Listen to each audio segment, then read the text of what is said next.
and prayer, with boundless faith in our destiny, we solemnly declare. Side by side we stand, islands of the blue Caribbean Sea, this our native land. We pledge our lives to thee. Here every creed and race find an equal place, and may God bless our nation. Here every creed and race find an equal place,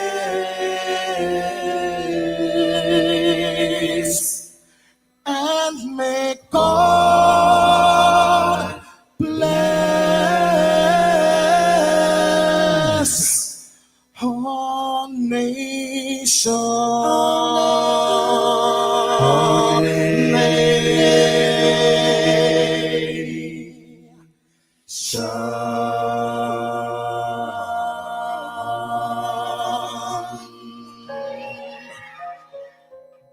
Heavenly Father, we come before you at the start of this new day, giving thanks for life, for health, and the opportunity to serve through this station.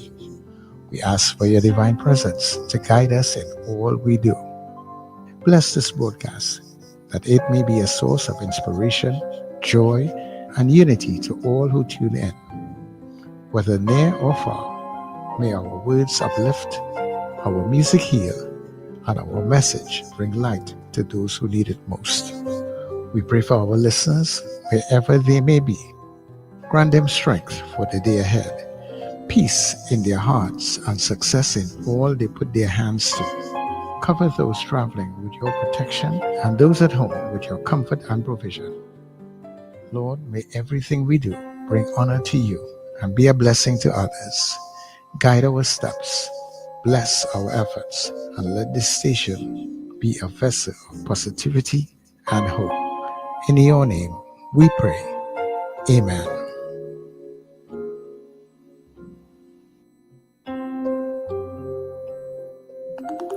Your voice, your soundtrack, your station. New Era TT Radio, Net Radio.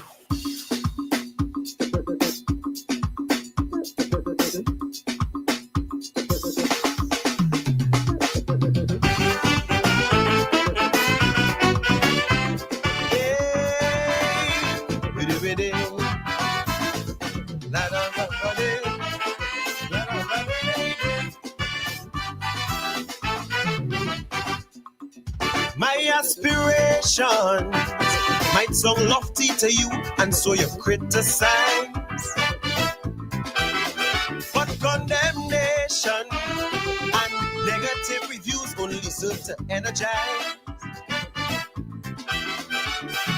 So-called friends will envy and jealous. Yes, not everyone could handle your progress. But when they try to kill my passion and desire, it does only fuel my fire. I go in and sing like sparrow. I need to be versatile, cast a spell like shadow. Oozing with gum and guile. You might feel I tipsy when I shuffle, flick back my head, just channeling the gypsy. At extempo, he real dread, so don't limit, don't try to dim it. Shape, structure, trim it. I remain gallant, they can't tame my talent. Me love with the art, it pure. I take it to every shore to achieve my goal. I so to the world.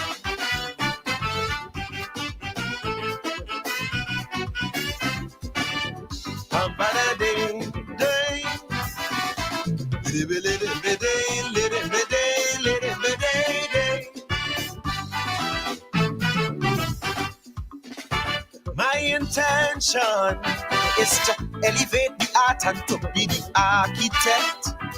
Whoa, so younger generations can blaze a trail for themselves and show it due respect. put my abilities on display. Hey, and honor the greats along the way. Take a pinch from their experience and just add my sons. That's the impetus to chant my own cause. I go in and write like Stalin, Kitchen and Valentino, Calypso Rose, my darling. Require plenty tempo, cause to them it's no fluke. History will report the genius of Duke High elegance. Look at the cloth, so don't limit, don't try to dim it. Shape, structure, or trim it. I remain gallant. They can't tame my talent. My love for the art is pure. I'll take it to any show to achieve my goal. I sold to the world.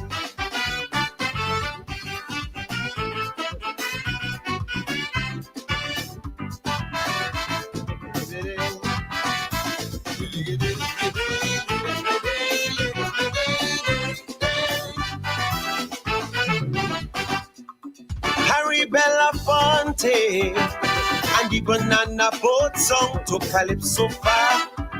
Yeah, rum and Coca-Cola, top the Billboard chart, Lord Invader. Brown Skin Girl by King Radio. These songs help the world to appreciate Calypso. Jamaica Farewell, Jean and Dinah and Miss Mariana, Mighty Sniper, why? Cause Trinidad is my land, deep in my bone marrow. And all this music hits the spot, and just like the arrow, when I'm feeling hot, hot, hot, leading an army in the name of kind soul to capture the very first Grammy and represent Trinidad. So don't limit, don't try to dim it, shape, structure, or trim it. I remain gallant. They can't tame my talent. My love for the art is pure. I take it to every show to achieve my goal. I soul to the world.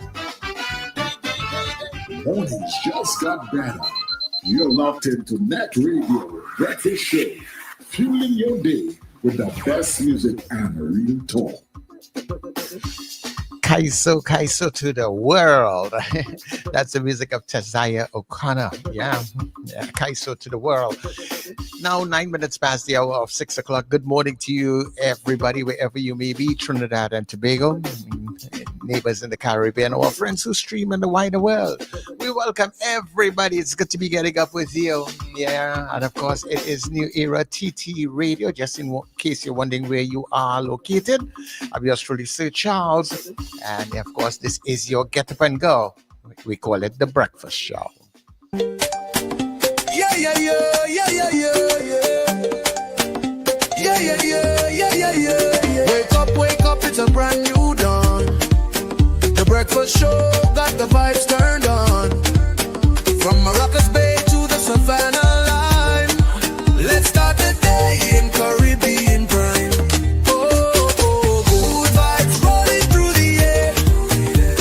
The Breakfast Show, energy everywhere. We talk, we laugh, we make you think. Grab your doubles or your morning drink.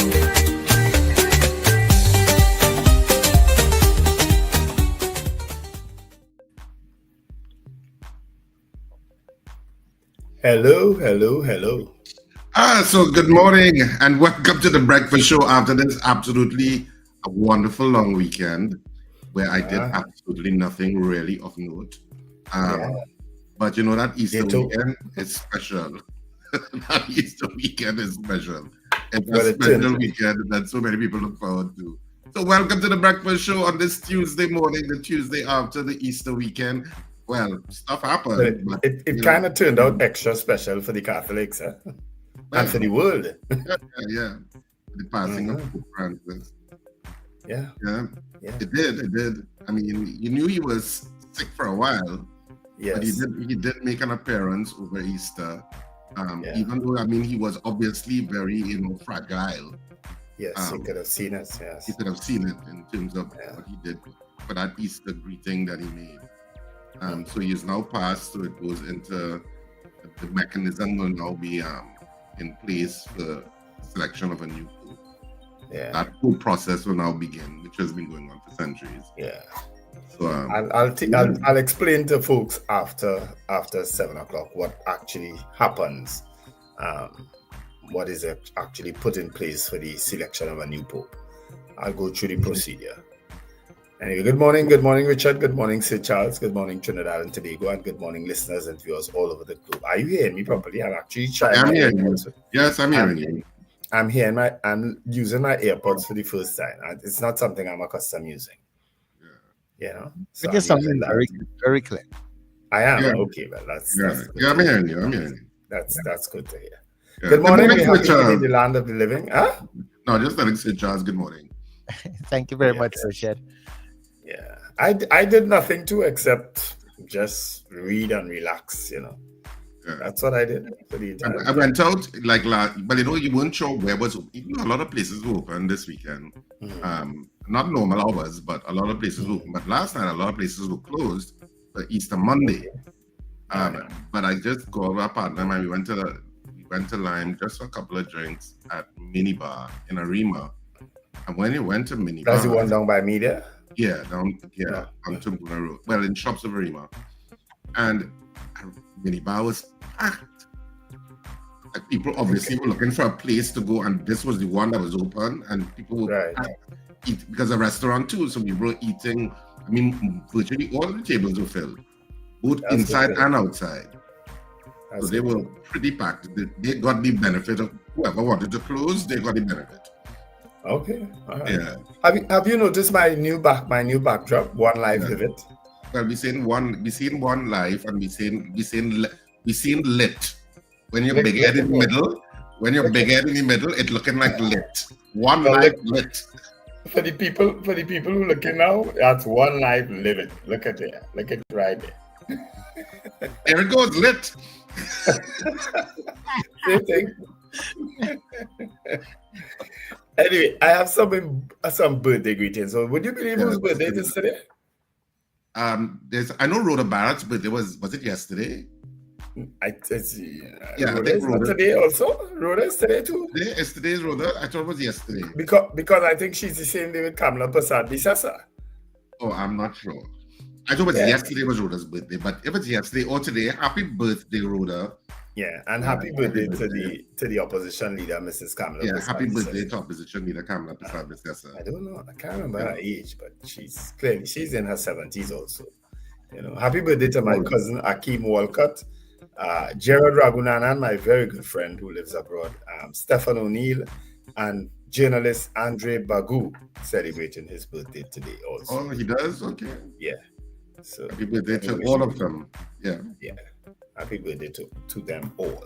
And anybody else celebrating a birthday today, happy birthday. You know. Well, shall we get into good news? Yeah, let's do it one time. And then we'll greet the folks on the web thus far. All right.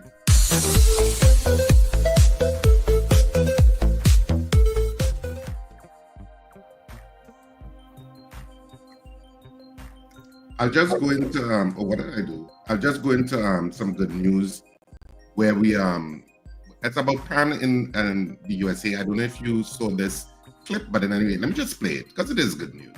Come with me to a Pan Rocks concert. Pan Rocks is a style of music where rock has been adapted for steel bands, so this could be a song or a whole themed concert. This one at Miami University. Pan Rocks was pioneered by Tracy Thornton, who was a rock and roll drummer that discovered Pan and wanted to combine the two. So what turned me on to steel pan was hearing a CD of Pan by Storm. I have not been to Trinidad yet. And I'm like, oh my God, this is like the most intense, most amazing music I've ever heard. And it was reminiscent and had the same quality and spirit that rock and roll had. Fast forward to 1995 when I was invited to come down to play with King Professor Fillmore with Potential Symphony, to finally hear that in person at 110 decibels and to be inside of a steel band was literally life-changing. And that's when I haven't done anything else but play pan ever since. In the US, a lot of steel bands, most of what's happening here is high school and university steel bands. So as an adult, in the US, at least where I live, most of the playing I do here is as an alumni member with my university group. So we have Miami University's 7 area high schools, alumni special guests playing in this concert. So like we're doing a concert tonight with 200 pan players, but they're all from school programs. So that's how we can afford to put together steel bands and get them funded and get kids hyped about it. And it's all rock music. Similar to what's going on in Trinidad when steel bands are playing soca music, the popular music on the radio. That's what these kids are doing here. They're taking rock music, music that's familiar to them, and putting it on pan. And what I found is the language that we have up here the kids know is kind of rock and roll music. So it inspires them to play. It inspires them to play a musical instrument, period, not just pan. It's been a really cool tool up here to like really turn kids on to pan, playing a music that they already know or is already in their DNA. And then once I can get them hooked, then I can turn them on to Trinidad and Tobago and to Panorama. And the beautiful thing about that is it's just going to come together.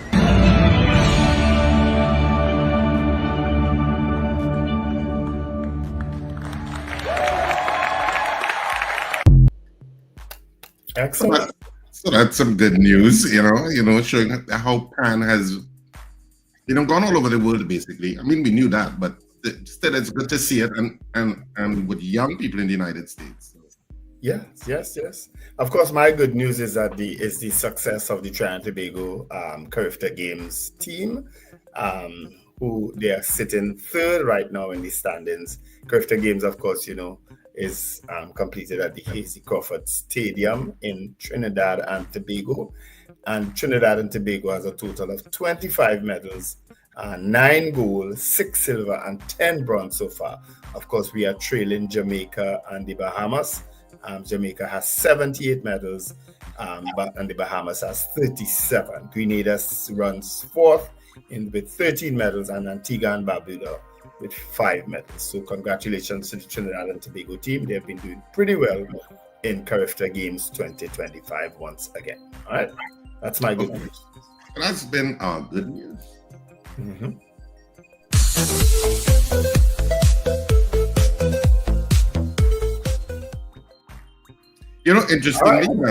Interestingly enough, Wendell, my sister, of course, she lives in Pennsylvania.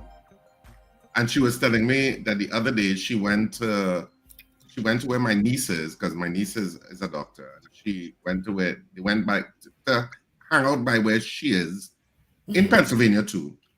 And they went to a restaurant in Pennsylvania, in Lancaster, called Callaloo. Mm-hmm. And when you went on, the menu was, doubles, curry chicken, bus-up shot, all of those things Trinidadian, including Trinidad Chinese chicken, fried chicken, all of that is on the menu. But it was totally run by white Americans. Mm-hmm. No Caribbean people inside. Isn't that amazing? She said the cook might have been Trinidadian. Oh, she said everybody was white Americans. Okay. Everybody.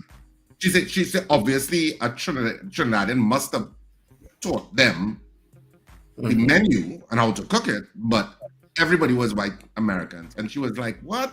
She said some of the curry chicken was a little not perfect. It wasn't good. It wasn't Trinidad curry chicken, but a lot of the other things were on point. And she said, she showed one of the white people wasn't actually a Trinidadian. Well, she seemed, you can't tell. But she said was mostly white, and she said what her daughter told us, every time she goes there, it's only white Americans inside that restaurant. Okay. Hardly see Caribbean people inside there. She said it's appropriation in a sense, but it's a good appropriation. In Trinidad, cuisine spreading. So I thought that interesting, and I thought I would share that. So if you're in Pennsylvania, and if you're in Lancaster, Pennsylvania, visit Callaloo and see what you think. But maybe you could probably ask more questions. I mean, she didn't really ask. She just noted that, and she was just telling me about it. I've been to Pennsylvania once, would you believe? And it was to go to court with my nephew. But he didn't have the ticket. His partner had the ticket, and we decided we're going to drive up to Pennsylvania from New York. What a drive, and what a cold place it was at the time. Cold, freezing. Jeez. That's what I remember about Pennsylvania. Going up there for tall man, we call him to go and pay a ticket, a ticket yard. That is what I remember Pennsylvania for. So, but I'll try Callaloo if I ever get back there. If you ever get back there. Well, it's in Lancaster, going to Pennsylvania and big. They're Trinidad. Trinidad must you could fit in 5 or 6 times in Pennsylvania. But it's big, yes. So you can good morning let me say good morning to our people who are logged on. Suzanne Jessup says good morning. Love always from Suzanne, Suzette, and Gemma. David Wares, good morning. Boy Bidesi from Debe, good morning. Marcia Rock is locked on in Orlando, Florida. Alistair Hart in sunny San Fernando. Carol Guevara down there in Chaguanas. What did I press? I pressed somebody's name. Wayne Ramsey says good morning. Wayne Ramsey's in Fort Lauderdale. Champion of Democracy, Child of God. Mrs. R. Dilip Celeste. I'm pressing these things by accident. I'm sorry. Cat Consulting, Chris Tusse says good morning. Miguel Gonzalez, morning. Marlon Motley, Farah Hayatali. David West said, I'm seeing Harvard University has sued the Trump administration. Okay, what for? Robert Taylor is in Fernandina Beach in Florida also. Doreen Pierce says good morning. And Ron DeSantis Jr., who is out there, I think, in Virginia, also says good morning. All right, those are all our greetings online. And we thank you so much for continuing to join the breakfast show. Salvatore Trancoso also says good morning. Yeah, good morning, Mrs. R, on this wonderful Tuesday morning. Harvard University sued the Trump administration because the Trump administration was proposing to block $2 billion in federal grants, I guess, that goes to Harvard in terms of all of the research and whatever else they do at Harvard in terms of what they use federal funding for. Mm-hmm. In addition to which they were trying to force Harvard University to follow certain government policies. Mm-hmm. And Harvard has basically said, no, you cannot force us to do that. We are not doing that, and we are taking you to court. Of course, Harvard has, there is something famously called Harvard law. So where Barack Obama actually went to Harvard law. So they have a lot of lawyers. There's no shortage of lawyers at Harvard. So apparently, there were other things too that the Trump administration were coming down on Harvard for, and so there's a lot of toing and froing, but they have taken them to. As we talk about the Trump administration, apparently one of the last few visitors that the Pope had was the Vice President of the United States, J.D. Vance, who went to see the Pope. And there's a running joke that he asked the Pope to pray for the president, and the Pope said, sorry, I can't, and I'm out of here. Oh, not this Pope. This Pope would always be... he was very magnanimous. Yeah, he was always very human and empathetic human at that. Well, maybe he did pray for the president after all, But he was ailing for a while, and may he rest in peace, So I could also tell you now what happens now that I have the chance. It says on day one, on the death of the Pope, the Carmelengo, which is the Chamberlain of the Holy Roman Church, officially verifies the Pope's death. The Pope's fisherman's ring and seal are destroyed to prevent forgery. The See of Peter officially begins. No Pope, so no one leads the church. Days 1 to 9 is mourning and funeral rites. The Pope's body lies in state in St. Peter's Basilica. A funeral mass is held 4 to 6 days after death. Novem Dialis, 9 days of mourning with special masses and prayers are held. On days 1 to 15 or up to 20, preparation for the conclave. Cardinals under the age of 80, usually about 120, are summoned to Rome. Daily general congregations of cardinals are held to manage church affairs and prepare for the conclave. The Sistine Chapel is prepared, cleaned, sealed off, and secured to ensure secrecy. Cardinals are housed in the Domus Sanctae Marthae, which is St. Martha's House, a Vatican residence. Days 15 to 20, conclave begins. The conclave starts no sooner than 15 days after the Pope's death.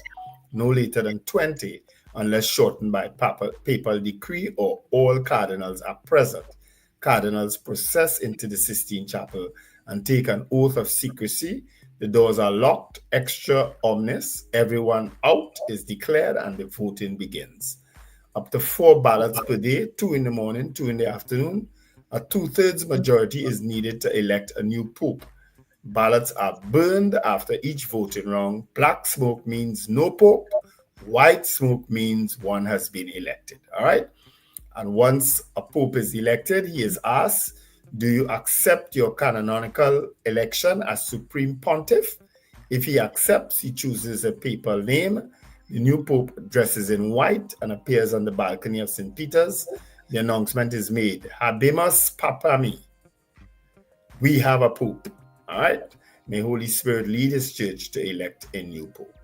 All right. Yeah. That's the process that will take place. Yeah, it's very ritualistic. Like a lot of things in religion, religion tends to be very ritualistic and very costumed. I always find that about religion. There's always costume to go with religion. No matter what the religion, there's always costume that goes with it, and it's always pretty ritualistic. So the conclave is really no different. You know what is a good insight into that conclave? There's a movie that came out. It was nominated for the Oscars this year called Conclave. Yes. And it starred Ralph Fiennes and John Lithgow and Stanley Tucci and Isabella Rossellini and stuff. If you want a good idea of what happens in a conclave, watch that movie. Strange enough, Richard, David Mohammed messaged me yesterday and told me I should watch it. Yeah, and I mean, a movie is excellent. It gives you, and one of the guys who's really familiar, it's from a book, but one of the guys who's really familiar with the process said that the movie is pretty accurate. There were 1 or 2 inaccuracies, but he said, by and large, what the movie depicts is exactly what happened. Even a lot of the ritualistic vessels and stuff that they used, it's pretty much a replica of what exactly happens in a conclave. So you should watch that movie. You may think, okay, it's a conclave and they're going to select a new paper. How interesting it is this movie. Trust me, this movie is very interesting because I watched it accidentally. I saw it as a conclave, and I suppose the inner Catholic in me said, Richard, take a watch. And I watched it, and it was pretty riveting. I mean, watching, and just like everything else with human beings, the ascension to power has its own, how should I say it?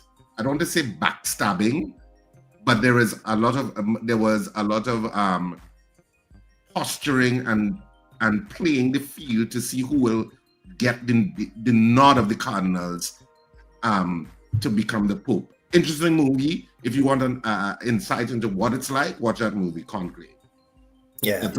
It's a 2024 movie. And it has something to do with, David told me he didn't want to give it away because I had sent him this article on the 2 African leaders, 2 African cardinals who may be in line for Pope.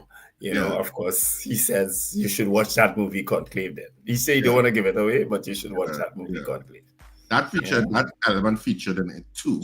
Yeah, you're right. But it's all about it's ultimately a movie about people vying for power in a kind of way. Yes. Ultimately, if I had to simplify the theme, it's about that. It's more because it's within that ritualistic setting of the conclave, which of course they're about to go into to select a new pope. But very interesting in seeing the backgrounds. I think it did win best costume. It may have won best costume. Because of course, lots of costuming to reflect, the cardinals and lots of imagery and cinematography with the cardinals all coming in red and the umbrellas and the rain falling. Lots of great cinematography in that movie. I'll watch it. I'll try to watch it before the week is out. But getting back to local stuff, getting back to local stuff and the bacchanal. Of course, in the next hour, we will be speaking to some devoted members of the Catholic Church in Trinidad and Tobago and their thoughts on Pope Francis. So we will be speaking about Pope Francis more, and they'll be articulating more of his legacy to the Catholic Church, because he has left a legacy to the Catholic Church. So we'll be speaking to people about that in the next hour. We are also supposed to be speaking to Jack Warner today about the politics. I would have sent you a message in the group, Wendell, so read it and you did accordingly. When you send that? If I say I sent you a message, what kind of right? No, I got that. Do you mean you want 2 o'clock this morning? No, I just sent a message in the group. WhatsApp. Oh yeah, I did send him a message actually. Yeah, somebody need to bathe you with cold water. No.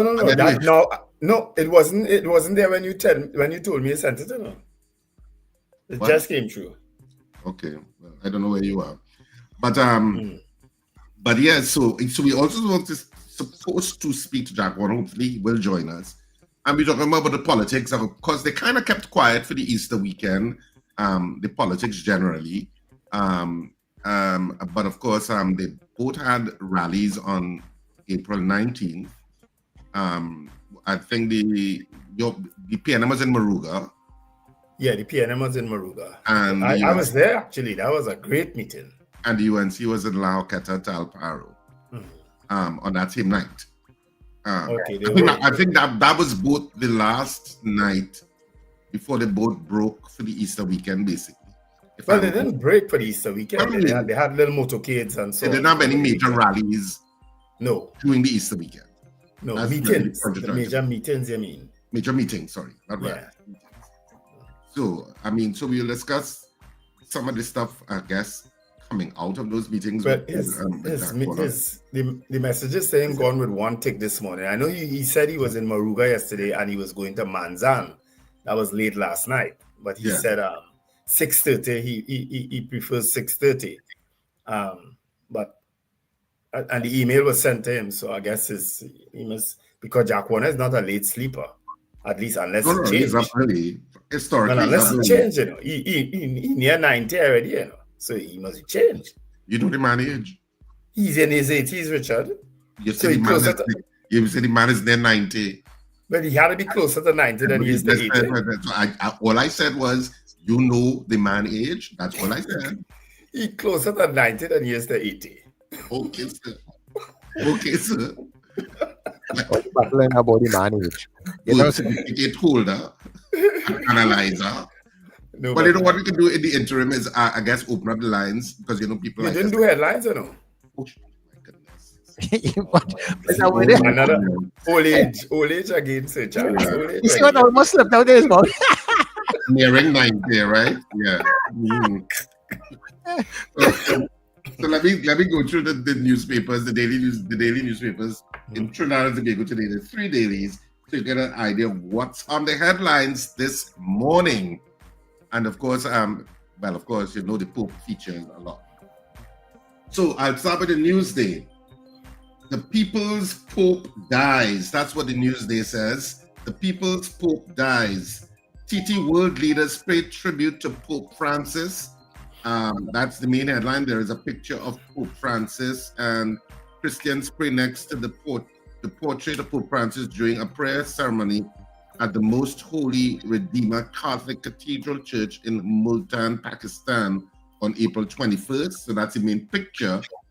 The other subheadline, the one subheadline on the front page, cousins drown at Sanssouci Beach. So that's tragic. Our condolences to the families. We're getting 2 ages for Jack Warner, either 83 or 82. So he's in his 80s. I tell you the man in the 80s. He said near 90. Okay.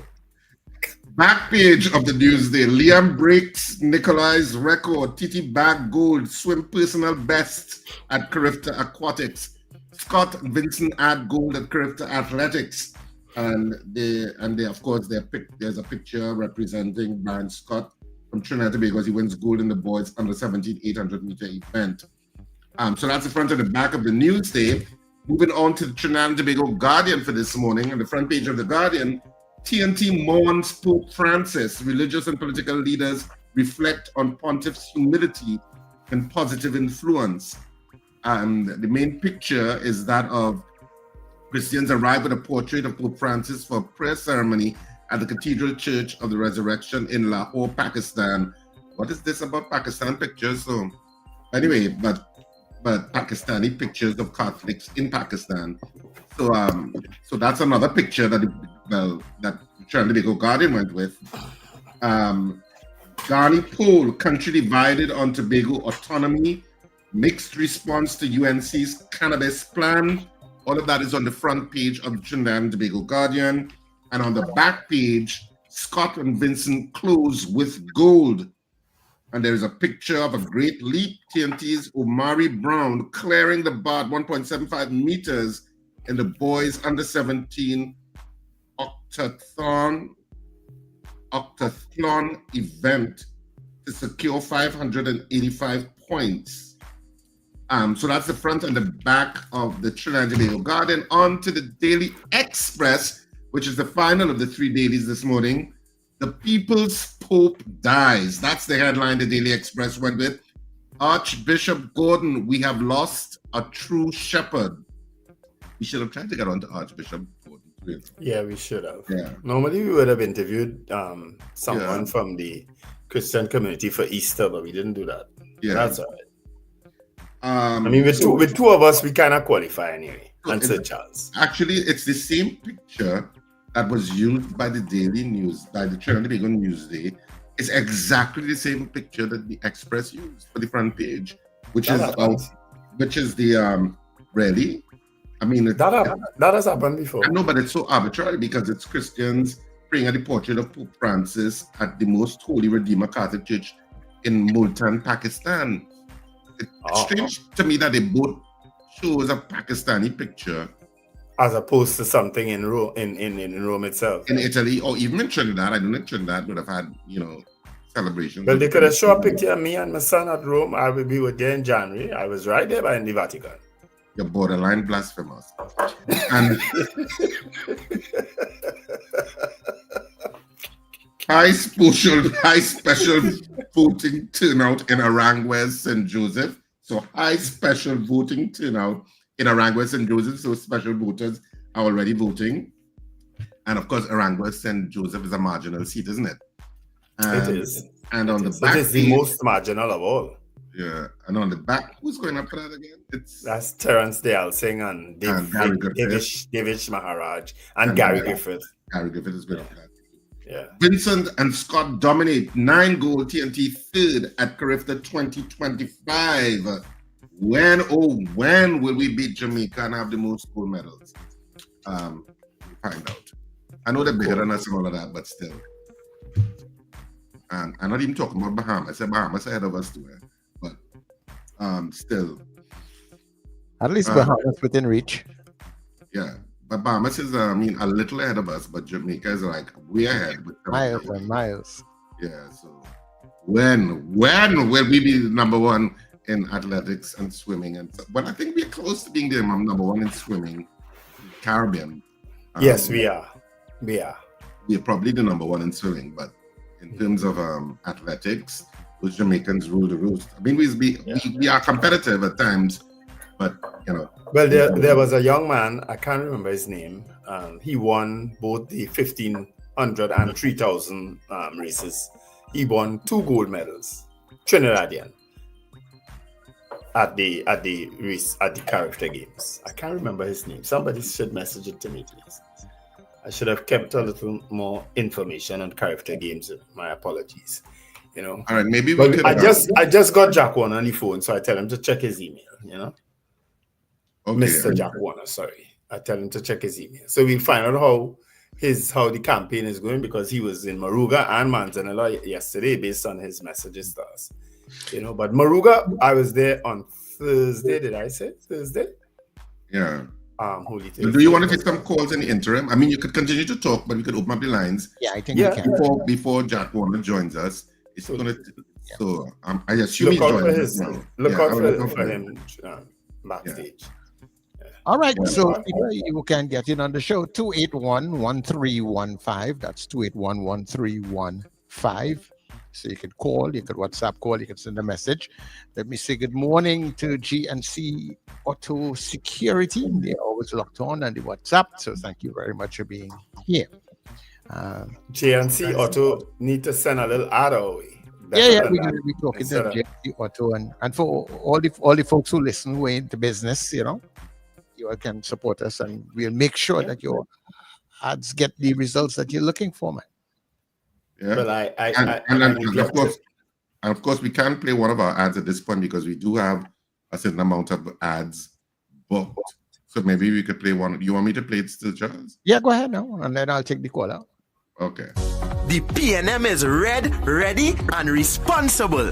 A fresh approach to housing with we boys Theoti is land for so in the manifesto. 3,000 lots and provide the infrastructure, the electricity connections, the water connections, and the house plans for young people as first-time owners to purchase and to build their own houses. And that is not all. We will provide you with the plans, and you will build your own house for your family. A 2-bedroom or 3-bedroom to start. It's PNM. Innovation in education. Introduce a free on-demand learning platform called EduFlix, where our children now can look on their tablets, look on your phones, and get their lessons in an easy-to-understand format. Now that is performance. PNM Manifesto, a plan with land you could build on. Free private lessons, improvement that deserves a paid political announcement. Vote PNM. Yeah, of course that. Yeah. That was a paid announcement.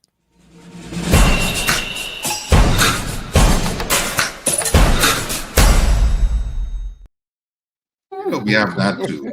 I know we have that too, Sir Charles. All right, okay, cool. That's pretty visual, people. All right. So let's take the callers as they come. Caller, good morning to you. Welcome. Good morning, gentlemen. Morning. I have a question. I'm glad that we are having Jack Warner on the program this morning. I have a question that I wanted to ask. I wanted the opportunity to ask Jack Warner for the longest time, and I'm paraphrasing it so you all can make it more radio friendly and more, and you tiptoe around it. So wait, you're not making it radio friendly now? No. I just giving you the raw question. Oh. Jack Warner said at 2015 or sometime he said, helping Kamala Prasad Visesa, I'm paraphrasing, was the biggest mistake he ever made, and he apologized to Trinidad and Tobago for exposing her to Kamala Prasad Visesa. I would like to know what changed now that he back helping Kamala Prasad Visesa again. Well, that was an obvious question, Lincoln. I want to hear the words coming out of his mouth. That will be a question that is to be asked. Trust me. He has to explain why he is back with her. Yeah, and I'm sure he will. I'm perplexed as to how Jack Warner apologized for unleashing. Are you perplexed? Jack Warner is the same man who said yesterday is yesterday, today is today. Yesterday, are you perplexed? That will be the answer. All they don't know is you're going to get that. I don't know why you perplexed. All right, okay. No problem. And another interview I would like to get at to ask some questions to is the Commissioner of Police. Could you put that in sometime? All right. No problem. All right. Have a good one. Yeah, thank you. Work on that. But I think we have another caller on the line. Good morning, caller. Jack, want to enjoy it? Good morning, Mr. R. Good morning.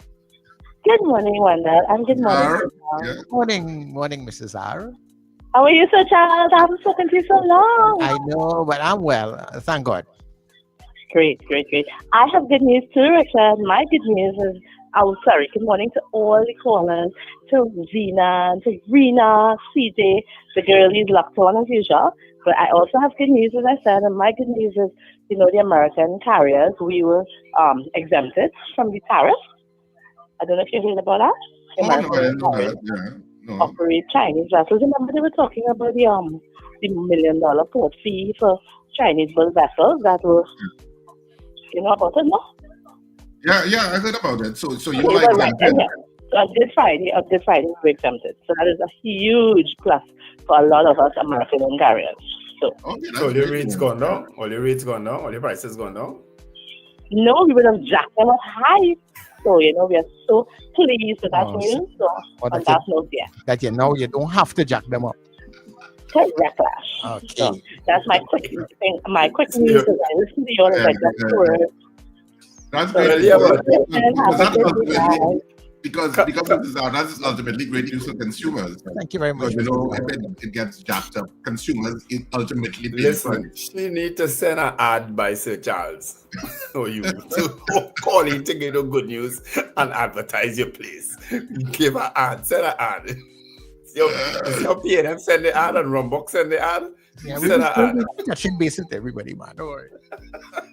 Yeah. And good morning to Mr. Amjad Ali of Furniture Plus. He messaged me to ask me, "Are you all back on there?" And I said, "Well, you missed it out." And so I sent him the information. So I hope he's online. Nice. Good morning to you, caller. Hey, good morning, gentlemen. No front to the center. Hey, gentlemen, I hope you don't find yourselves in this precarious situation. But if you find yourself in a situation that is life and death or whatever, and police has been dispatched, and the person coming in that police cruiser to rescue you and your family or save you, you have a choice between someone who served maybe in Iraq or Afghanistan or whatever, seasoned, seasoned sailor, soldier, airman, whatever, or someone who the last job they did was, would you like fries with that? What would be your preference? Yeah, okay. So the person anyway, who has the experience, yes. Okay, so therefore, and I even include security guards too. So anyway, the reason why I'm asking that, you're talking about the Harvard situation. Hey, it's not just a government policy. It's just common sense. DEI. That's what DEI is all about. All right? Anyway, have a good morning, gentlemen. God bless. Take care. All right. Yeah. Well, I think it's more, I think it's a little bit more nuanced than just, seeing it. That's what DEI is about between selling fried chicken and being experienced. I think it's a little bit more than that. But Harvard is entitled to protect their interests from a constitutional point of view, and that's what they're doing. So, I just messaged Mr. Warner he has to click on enter the studio. A lot of people don't realize that. Yeah, I think that is it. People not as tech savvy as we feel. Yeah. Hello, good morning, caller. Good morning, gentlemen. Good morning, Zina. Let me be very quick. Morning to all those who looked on, all those CJ and everybody, Mrs. R, Rena, everybody. Listen to me, Miss Digo Martin, everybody. I want to, we have to give our own good news. My good news is that we will be getting direct flights to Nigeria just now. And we did that already, Zina. We did that last week, All right. But I intend to still. But thank you, Zina, for the video, and I will try and play it sometime this week. And there was another one that a guy said he did it, and he said, look at how the people in Jamaica. There was a newsman in Jamaica who was so excited and the good things people had to say. But here he played, and then he said, look at what went on in Trinidad. Actually, well, yeah, but I mean that's just some people saying that. I mean, I think a lot of Trinidadians were pleasantly surprised and all for the direct flights to the African continent. But I mean, you could Trinidad will always have people who will have negative comments. No, we will always have people like Mr. Alexander, who is sick in his head. That's the only way. I don't want to really say what he is, but he has to be sick in his head to say Trinidadians don't want to go Nigeria. We only want to go America and Europe. Sick. Listen, I know who want to go America right now, Well, I said, I know you, Wendell. You would be happy because even if it's straight to Nigeria, and it's a stepping stone to where you would want to go in land. Yes. You know, because it's a country, is a continent that you love. Oh yes, of course, I do. That would be best news for you. Anyhow, when Mr. Warner comes on this morning, I hope Richard will be as critical and as how should I put it? Well, you now come to the show. You now join the show. What? Serious with you having a lap here and take your brain memory medicine or what? Listen, the way how you get on with Dominic the morning. I didn't get on with Dominic. I challenged what he was saying, which I'm entitled to do on the show. And just as I have challenged people on what they said for years, including Mr. Warner himself, I have challenged Mr. Warner and some of the things he said previously. What bogusness you coming with this morning? You take a tablet or what? It's a pity you couldn't challenge the one from the People's Partner, People's Party. So, it was too much for you. It was coming at a fire and rage that you were so intrigued. You couldn't argue with that one. You was loving it. Okay. Watch yourself, you know. Make a point. The PNM Kool-Aid pumping in you this morning. So you come out. I am just reminding Richard whose grandson he is. Right. Okay, no problem. Right. Okay, I go. Thank you very much. Making joke. For years I doing this. For years I doing this. I quarrel with everybody from all parties. Sometimes I really feel it for Strongy, you know. Strongy. I really feel it. Do you guys have a morning poll? Well, we were waiting to see if Jack Warner entered, so because you know we would have bypassed the morning poll if he comes into the studio and prioritize interviewing him. Unless he comes in after the news, I guess. I don't know. Do you have a morning poll that you want to say quickly? And I don't know. No. I mean, we could continue to take the calls because apparently a lot of people have a lot of things to say. But that issue with Philip Alexander and his commentary on the Nigerian situation, I mean, you can't get more ridiculous than that. You know, I hate sharing anything that man has to say. But when I saw that, I said, no, something has to be wrong. And why would the UNC be having him wrong then? You know what I mean? I just can't understand. I mean, he is known for saying statements that are color way outside of the line and are very inappropriate. But I suppose that's what he says is his brand. But it's very inappropriate a lot of times in some of the things he says. But almost all of the things he says. We have a caller online. Caller, good morning, team. Let's take the call. Yeah. Hey, morning, fellas. Morning, Deacon. Yeah. Well, if Alexander said that's not only, but it's undiplomatic and it's unpolitical. It's just nonsense. Because I was in Botswana and we have teachers there teaching. Yeah. And I was in Cape Town and I met medical students on wonderful scholarships, national scholarships, doing studies in South Africa. And I know friends who work in Ghana because we have the Republic Bank there, and he was also, in another field. So I've met Trinidadians around Africa working, and the Nigerian thing would allow us to move there easily, and I think as a aspiring politician, you will understand what it means for our economy and our citizens to get easier access, cheaper, to spaces where we have business relations with. Especially if Trinidad is very tough. Yeah, huh? Especially if Trinidad and Tobago becomes the hub. Becomes a hub for African flights, especially if they're going to South America from here and stuff like that. You could build on it. Yes, and actually one of the other things that are happening right now, a lot of middle class Orisha go to Nigeria for the pilgrimage religious thing.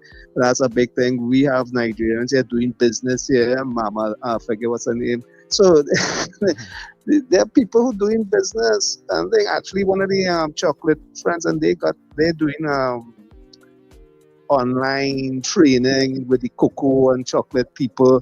So there's all those things going on, and that one is happening with Ghana, and the chocolate makers.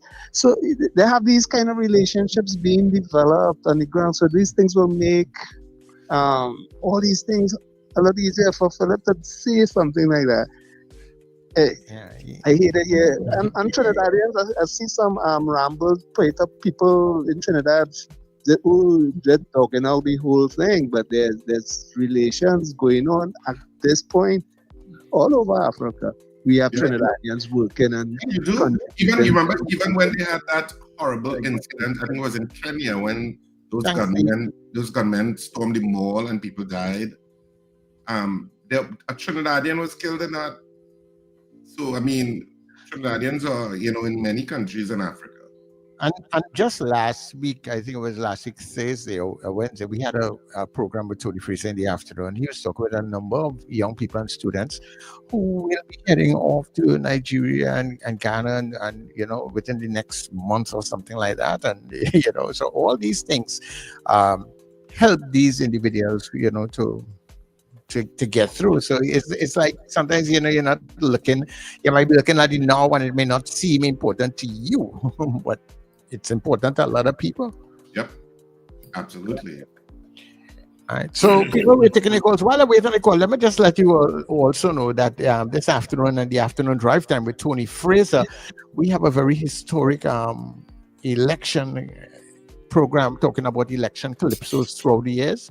And he's looking at how the bards over the decades deal with the mocking pretenders with wit and double entendre. So Zeno Obio Constance, and a master calypso researcher, he joins Tony Fraser as the Ramage on the Calypsonians as they play the music of the likes of Black Stallion, warning the brethren to keep the chalice smoking, and like Bali watching the ram goat how to thief.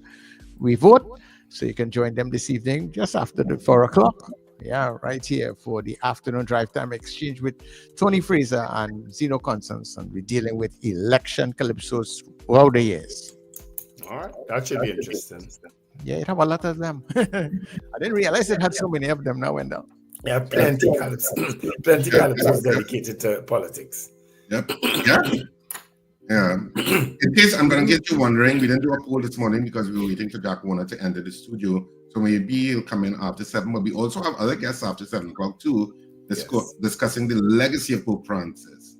And so that will be a good conversation.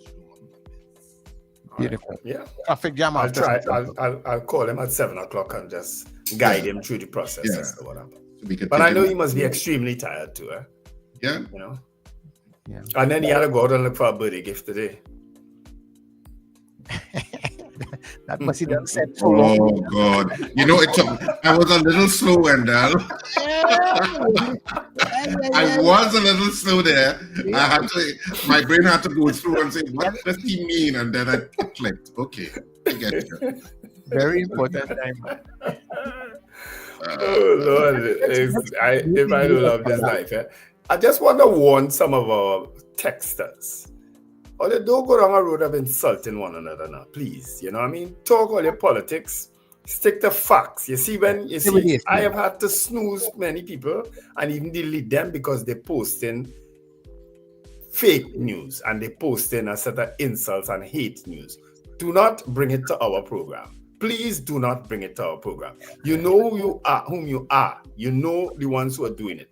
And I know that those are not your names you're using, okay? I've seen this thing for years. I know exactly all your modus operandi. The more they come in with some other name too, right? Do not spoil our show, please, right? Thank you. You could campaign for UNC, you could be a UNC, you could be a Patriotic Front, you could be a NTA, it don't matter to us, right? But don't bring your hate on this chat, right? Yeah, and we'd like all parties to, put advertisements on the show. Yes, and we're doing ads. Yeah, so you can bring your ad, Bring it on. Like this one here. With the ad. What's that? He's slow boys, Charles. Yeah, boy. and he knows traffic jamming in the next hour, so come on, let's go. But you're talking about another ad? Is that what you mean? Well, let's do the ads and let's go to news and come back. Yeah, we'll do ads and then we'll go to the news, okay? Right, so, go ahead. Have fun.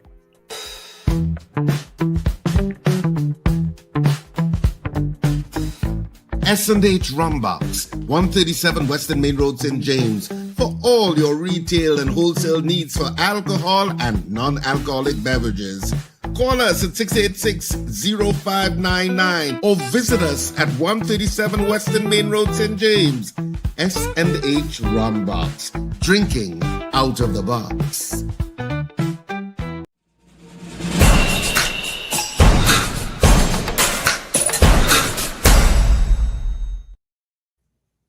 But that was not paid political ad. PNM coming. The PNM manifesto is real. You dig? Come, take a dive. Providing free, inclusive learn to swim classes for all children. A responsible government touching all aspects of life. We vote in PNM on election day. First-time homeowners, there's a $20,000 grant for you from the PNM manifesto. You don't know. If you inherit property valued up to $4 million, we're removing the stamp duty on that. Wow! Added to that, school uniform prices going down by 12.5%. All the VAT removed. Single parents in HDC communities and public servants coming soon. We introducing childcare and daycare services just for you. And yes, Inspector, a community center is a center for the community. That's why we refurbished 25 existing centers and constructed 26 brand new community centers across this country in the last 10 years. So vote for the PNM because that is a vote for the people. We vote in PNM on election day. Of course we paid for this political announcement. You think we get it for free? On that note, let's go to the 7 a.m. news.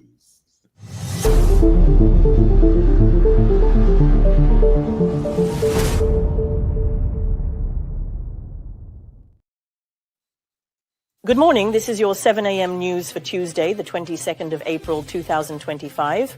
I am Amanda Mitchell. Pope Francis, champion of the poor, who transformed the Catholic Church despite opposition, died Easter Monday at 88. The Vatican announced his passing at 7:35 a.m. local time, just one day after he joyfully appeared before crowds at St. Peter's Basilica for Easter celebrations.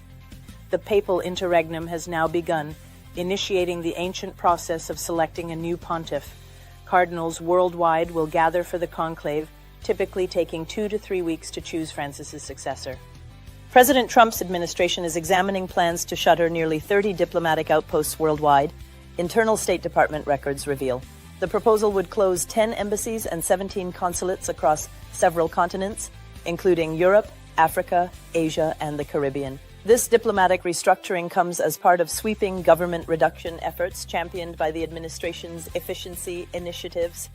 It remains unclear if Secretary Rubio has approved these proposed closures or which specific Caribbean missions, potentially including Trinidad and Tobago, might be affected. With just over a week before voters head to the polls, Prime Minister Stuart Young announced that the PNM's internal polls show a clear lead in several key constituencies, including Chaguanas East, Toco, Manzanilla, Mayaro, San Fernando West, and possibly Moruga, Tableland. Speaking at a campaign meeting held at the Moruga Government Primary School on Saturday night, Young urged supporters to be vigilant against what he described as UNC propaganda. I saw our latest poll Our poll says the UNC is under pressure in Sawa Barataria, in Chaguanas East, in Mayaro, in Kamuto Manzanilla. The UNC are on the back foot in those seats that they hold, and some of the other seats that they hold, but those that I call. And you know what's the sweetest about all?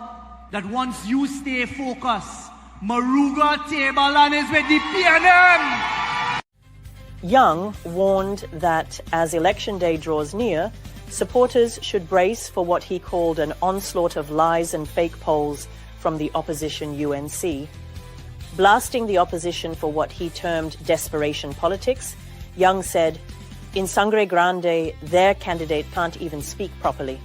And now, when they run out of ideas, they turn to race." When they become desperate, it's always a reversion to race. So last night, or whenever it was, the candidate in Grande going up on the stage and talking about the Prime Minister and saying the Prime Minister is a Chinese, run the Chinese out of town. Partner, you had to come better than that. In Trinidad and Tobago and the PNM, they love the Chinese.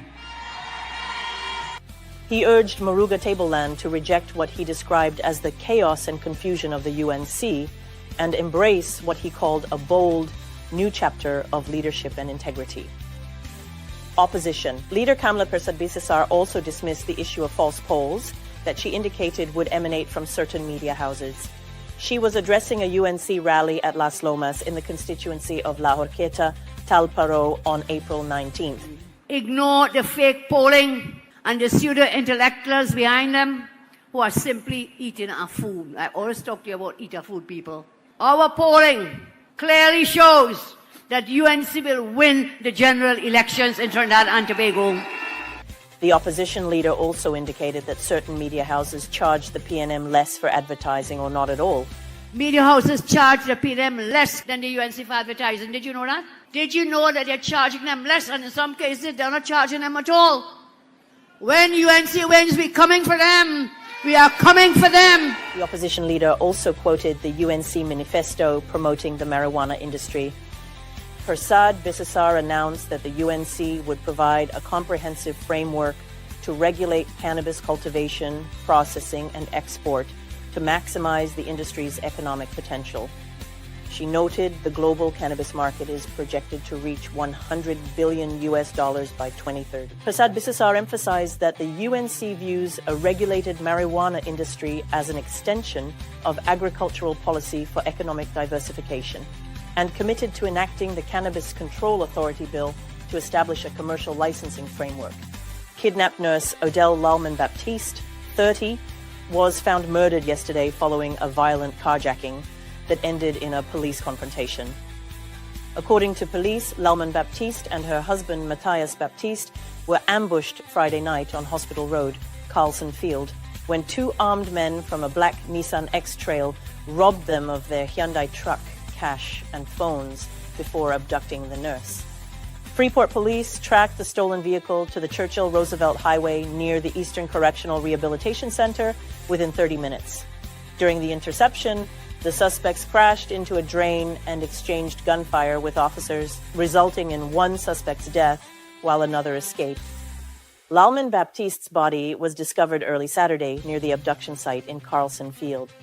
In other news, the 53-year-old man who was detained after autistic 15-year-old Malini Persad went missing has been found dead in a police cell. Avinash Kotai was found hanging from a noose fashioned from his clothing at the Barrackpore police station around 8 a.m. on Saturday. Kotai, who is from Barrackpore, was held on Wednesday by police officers. He was being detained at the police station and was discovered unresponsive when officers checked on him on Saturday, police said. What appeared to be the missing girl's decomposing body was found in a forested area on Thursday. The Form 2 student at Ashjar Girls College in Barrackpore was reported missing from her Rochard Douglas Road home on Sunday. On Thursday, members of the Hunters Search and Rescue Team, led by Captain Valence Rambharat, found a body near KPA Trace off GP Road. DNA testing will confirm the body's identity, even though family members believe it is Persad. You are watching and listening to the 7 a.m. news on New Era TT Radio. In business news, the Ministry of Finance has rolled out a pilot SME Forex window through the Export-Import Bank of Trinidad and Tobago, expanding existing government Forex programs to specifically support small and medium business growth. According to a media release, the new initiative is currently available to Republic Bank Limited and First Citizens Bank clients, covering businesses across all sectors, including retail and services.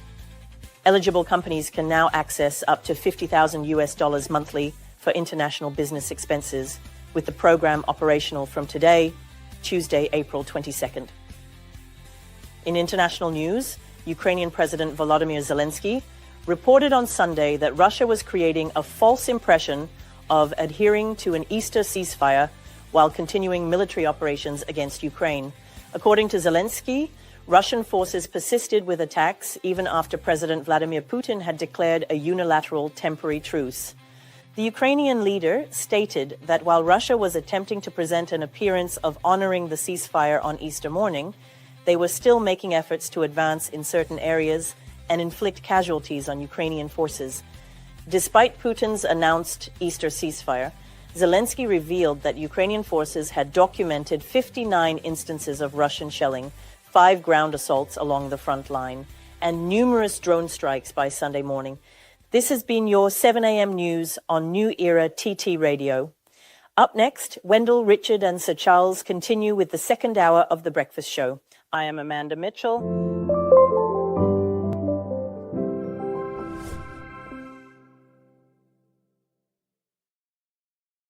David Muhammad every Tuesday from 6 p.m. to 8 p.m. here on New Era TT Radio, Net Radio, Powerful Radio. Join me to hear knowledge, wisdom, and understanding. Tuesdays, 6 p.m. to 8 p.m. here on New Era TT Radio, Net Radio. Like yellow is the color for recklessness? All you hear the latest from Kamala? But what kind of mad scene is this? We will prepare a divestment plan for the state enterprises and a debt workout strategy. Let me break down this divestment thing, plain and simple. She say government have no place in business. That mean all state enterprises will no longer be under the government. WASA, Tiontech, NP, Port Authority, just to name a few. We will transform the remaining state enterprises to publicly owned companies. So who all you feel will be in charge of these companies? Their financiers, tens of thousands of workers will be sent home. Who you feel is the first to go home? The first thing private companies will do is get rid of all the workers and shut down everything and bring in who they want. And I guarantee you it ain't gonna be us. It's job loss after job loss. When the Kamala cabal get their dirty hands on a company like Tiontech, Lord knows what we will have to pay for electricity. That is mad people thing. So that is why we come in with this paid political announcement. And on the 28th of April, protect your jobs. We vote in PNM. PNM, PNM, PNM. That was a paid political announcement. Men, women tired of the invasive, painful old methods of testing prostate and breasts? The Institute of Health and Fitness Clinic and Wellness Center offers comprehensive and non-invasive diagnostic testing, which indicates the nature and extent of diseases and tests your nutritional levels. Our quick testing can identify early signs of problems by evaluating many of the bodily functions, such as male and female sexual function, gastrointestinal function, liver function, kidney function, thyroid function, heart and brain function, and also cancer testing. Results are comparable with other medical lab tests without the use of needles or embarrassing specimen cups, and is pain-free. We also offer all natural treatments. Visit us now at number 79 St. Vincent Street, Tunapuna, or call 492-7397 or 289-6363. Wake up with the Net Radio Breakfast Show. Rise and shine with Wendell Stevens and Richard Raghubarsing, weekdays from 6 o'clock to 9 a.m.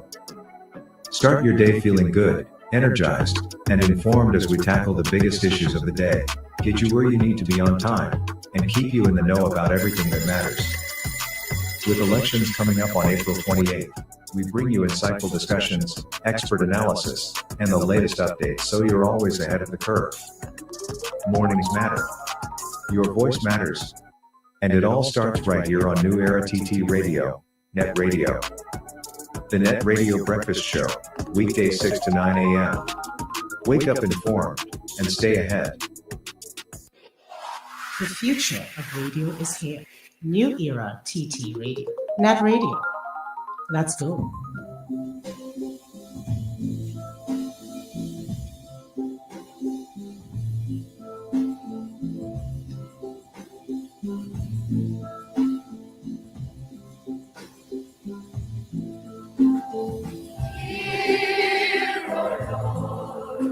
The sound of my call. Hear, O Lord, and have mercy. My soul is longing for the glory of you. Oh, hear, O Lord, and answer me. Every night before I sleep, I pray my soul to take, or else I pray that loneliness is gone when I awake. Hear, O Lord, the sound of my call. Hear, O Lord, and have mercy. My soul is longing for the glory of you. Oh, hear, O Lord, and answer me. 18 minutes past the hour, and of course we welcome you inside hour number 2 of the breakfast show. It is New Era TT Radio. We're glad to be here with you, and coming out of the Easter weekend and all that has been happening. Of course, we have guests coming in to talk about some of those happenings, but as I said, this is the second hour of the breakfast show.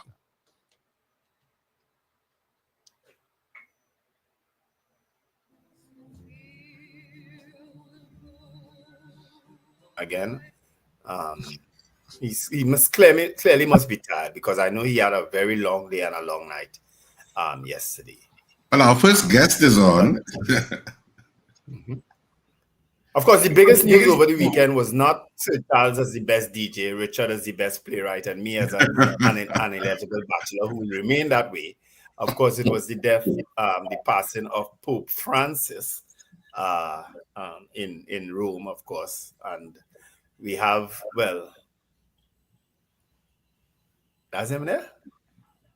It's Neil. I'm not going to say that. We have but we do have even better. We have Mr. Neil Parsonal, who has joined us to chat a bit with us on the passing. Richard, take it away. Yeah, so good morning, Neil, and thanks for joining us. The Catholic boys alone.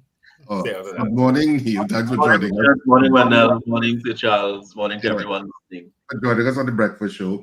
Of course, the passing of a pope is always a very, I suppose, momentous occasion in the Catholic Church. Mm-hmm. And, and I was saying this morning, it becomes very ritualistic in terms of a centuries-old tradition as you move to the election of a new pope.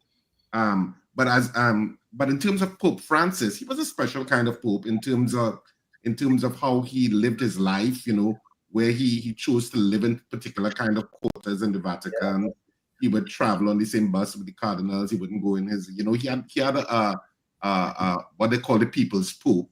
He had that kind of mentality in terms of how he lived and governed as a pope. What do you think is his legacy to the Catholic Church?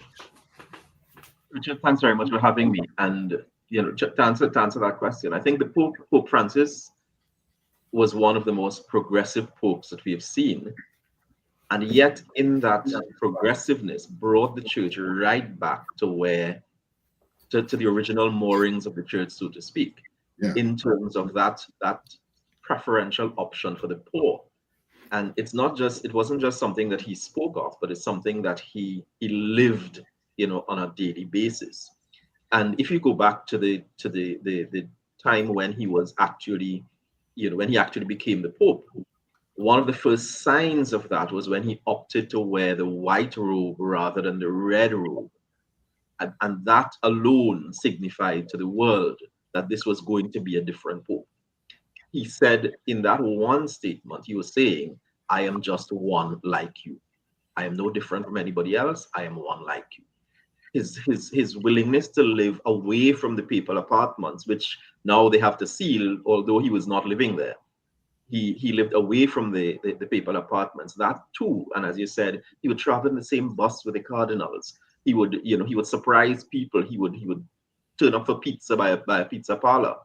Those kinds of things. To me, Pope Francis brought the church right back to where the church was originally intended to be, ready with a preferential option for the Pope.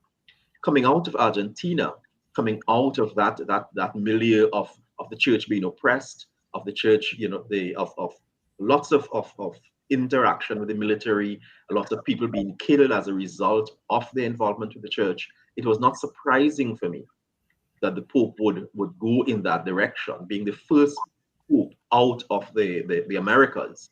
It was not surprising that he would take the church back to where the church began. And that is what I find most compelling about Pope Francis. Yeah. Do you think that the Catholic Church benefited from him ascending to the position of the Pope in terms of re-energizing the Catholic Church, re-attracting young people back to the church and re-attracting people? Because the church had gone through several things. They had the clergy sex scandal, which he had to deal with. I mean, he had to deal with that head on. And you always have whatever politics that goes on in the Vatican. Some felt he was too moderate or too liberal in some of his views versus the traditionalists. And so what effect do you think that has on the Catholic Church today? I think if you, in totality, the numbers of persons joining the church, have risen considerably over his pontificate. He's been there for 12 years. 20% of the world's Catholic are now in the African continent. Recently, we had some numbers coming out of France. There has been a phenomenal increase in persons, coming back to the church or joining the church in France and in other parts of the world as well. So there has been that uptick in persons joining the Catholic Church. So, and that I think can be attributed to people seeing in the Pope and feeling in the Pope that call to come back to what is to Jesus's original teachings: feed the poor, clothe the naked, visit the prison. Those kinds of things that already resonated with people, that is where the church is supposed to be. So that go ahead, Wendell. No, I just wanted to say, to just add to that, I think one of the most controversial issues that he would have raised were his views on the LGBTQ community and on transgenders in particular. And I'll just read a bit of that. He said his stance on LGBTQ individuals is marked by a shift towards greater inclusion and a more welcoming attitude than his predecessors. While he has reiterated traditional Catholic teachings on marriage being between a man and a woman, he has also emphasized the need to accept, welcome, and accompany LGBTQ people, including those who are transgender. He has also supported same-sex civil unions and has spoken out against laws that criminalize homosexuality. Now, I know he got a lot of licks for that internationally, and of course, and he did. I remember the famous statement coming out of that when he was asked, "Is who am I to judge?" Yes, and that one line for me, exemplifies what he stood for. It was a question not of judging anyone. It was really Jesus again saying, "Where are those who condemn you? Woman, go and sin no more." It's not for me to judge. It was about bringing people back to the church. It's about recognizing imperfection where it is, not condoning anything, but recognizing that even with their imperfection, even with our imperfections, even with my imperfections, I am still called the beloved of God. That doesn't change. Yes. And that is what Pope Francis really, sought to cement. When you listen to some of the things, his writings, his on COVID, for instance, and the whole redirection and recreation of a new economy that put people at the center of that economy. He said, for instance, the church must be a field hospital for sinners. And that statement, again, a field hospital for sinners, speaks to, if you remember that television comedy MASH, from many years ago. I'm sure, given your ages, Richard and Wendell, you will remember that I remember MASH. The guy who did the cross-dressing. Yes. Well, not that part alone, but the field hospital part.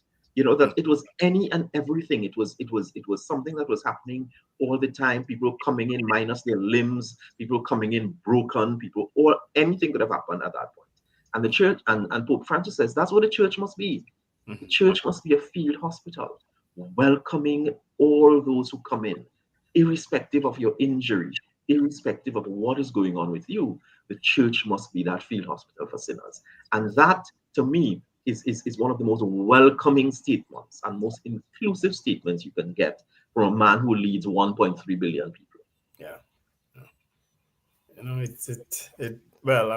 It just so happens, as I said, I recently had one of my bucket list crossed off by visiting the Vatican in January this year. I was there. It's and I'm not a Catholic, but it just felt like something that I had to do. And it's a surreal experience, and you're better than most Catholics. And in fact, I've never been to the Vatican. I hope one day to get there. Right. But it's that kind of surreal experience. So listening, for instance, or hearing the news yesterday morning that the Pope had died, after seeing him bless the congregation in St. Peter's just a few hours before, was that kind of surreal experience of, hey, we now have, there's now a vacancy. He's no longer with us. But I had to get confirmation from no less a person than you, because when I saw it, I said, oh, they've gone with the fake news again, Easter Monday. Let me just check. And I immediately messaged you, and you confirmed that it was true. I'm glad I could have put you out of that misery with you. But you put me out of misery every morning when you send your prayer, O'Neill. And how many people ask for that same prayer every morning? Yeah. But I see it being repeated, thanks, and that is that is part of my sacrifice. I'm not by any means perfect, but it is what I do as part of my own evangelization, and I thank God that people are listening and praying with it as we go along. Yeah. But there's one thing, there's one other statement that the Pope made that I feel characterizes who he is, and he said pastors must be shepherds, but they must not just be shepherds in name. They must smell like the sheep. And I don't know if you ever passed by a sheep pen. I'm not too sure if I could agree with that. The Pope said that? Yes, the Pope said that. So I don't know if you ever passed by a sheep pen and note how it smells. It's thick. Yeah. But the point he was making is that we cannot simply pray for the hungry. We must pray for them and feed them after. We can't just pray for those in prison. We must pray for those in prison, and we must go and look for them after.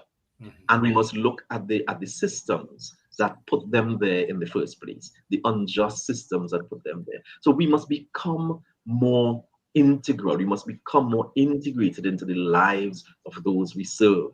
And that's what he tried to do. That's what he tried to do. And you saw him everywhere, just really bringing more and more people and making himself more and more available to the people, the ordinary people of God. That is one of my biggest problems with Christian people now, and I'm speaking Christian generally, right? Because you're seeing it on the hate that coming out of Trinidad and Tobago in terms of our general elections, but you also get a lot of hypocrisy coming out of the churches. You understand? And that is my biggest problem. Biggest problem. I'm not even sure if it could be described as a pet peeve, but I have a problem with hypocrisy with people saying one thing and doing the next. You know what was, and I take your point, Wendell, but you know what was one of the things to Neil about Pope Francis? The empathy. Yeah. And the world it almost seems as if empathy is a bad word in the world now. Of course, you have people like Elon Musk saying that empathy is a bug. And to be squashed, I guess, because that's what you do with bugs. That's what you do with bugs.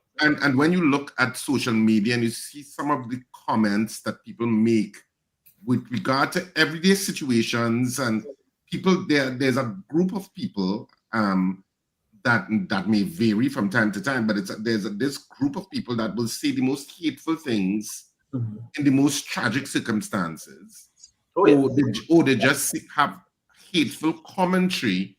And you wonder, where is the empathy of human beings? You have so much things going on the planet. I mean, so much, you have wars going on. You have so much wrong being done to other human beings.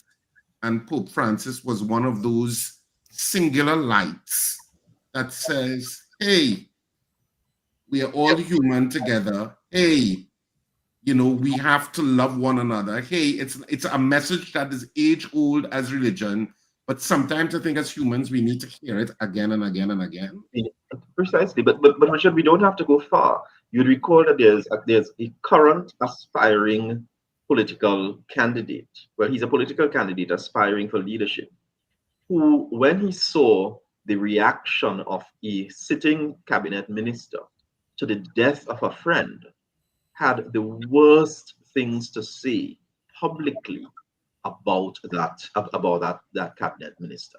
And that alone said to me that empathy is gone where that is concerned, and we need to do better than that. And that is what somebody who is now aspiring to be one of the leaders in Trinidad and Tobago.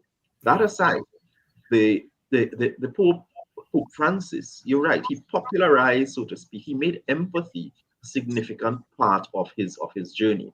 But I want you to recall I think it was the Time Magazine Man of the Year in 1994, I think it was, with his predecessor. This would have been John Paul II. And where you saw a picture on the Time Magazine of John Paul II sitting in a prison cell with Mehmet Ali Agha, the guy who shot him. And there was that picture of Time Magazine where you had the Pope and Mehmet Ali Agha sitting face to face with each other. And that too symbolized where the world has to go. If we can't begin with forgiveness and empathy, then we're not going to go anywhere. It is interesting that both Pope Francis and John Paul II, of blessed memory, they both died within what we call the Easter octave. So Pope Francis died on the 21st of April, and Pope John Paul II died on the 2nd of April, 20 years apart. Both in April, 20 days apart, 19 days apart, 20 years apart, and both within the Easter octave. So the church has had to celebrate Easter in those 2 years with that kind of sadness. But then it speaks to us again, that the death and resurrection, that's the Easter story for us. And it's the most important period on the Christian calendar. Yeah. Some argue, that it was that he waited, that he almost willed himself to be able to address the congregation at St. Peter's on Easter Sunday, which is the height of the Easter, or Easter celebrations. And then, it was finished after that. Yeah. But I think he leaves a legacy, and we talk about his involvement and his caring for people. But Pope Francis was also very keen on the protection and the preservation of the environment. So he was very big in terms of the environment. So he had a lot to say in terms of about climate change.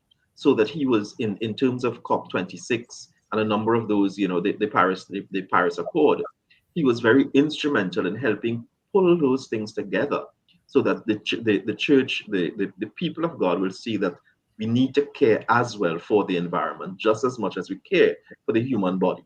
So that those kinds of things were very integral to his teaching and to what he stood for. And those are the things that we must also look out for. How do we care not just for the physical body, but how do we care for planet Earth as well? And that is whom do you think would be the front runner for Pope, Mr. Pasalan? Well, I have no idea.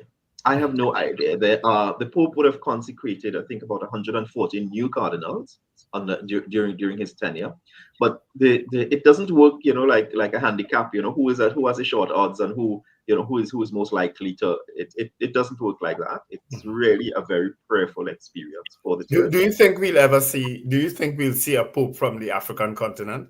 Because I know that there are currently 3 front runners from the African continent in line. But Wendell, if we see a Pope from the African continent, he will in fact be the 4th Black Pope that we've had. He would not be the first. Okay. That's one of the myths. Of the myths. Well, let us know. He would in fact be the 4th Black Pope that the church has had. I can't recall their names offhand, but I can tell you with great accuracy that he would be the 4th Black Pope that the church has had. Oh, well, that clears that up. Yeah. When we look at the church is growing in Africa. The church is growing in the Pacific Islands, for instance. The Pope is growing, the church is growing rapidly in Asia. So the fact that you have lots of cardinals from those areas, you have lots of cardinals, the African cardinals, and therefore it is likely. The fact that they are part of the conclave means that any one of them could in fact be, could become the new Pope. Okay. All right.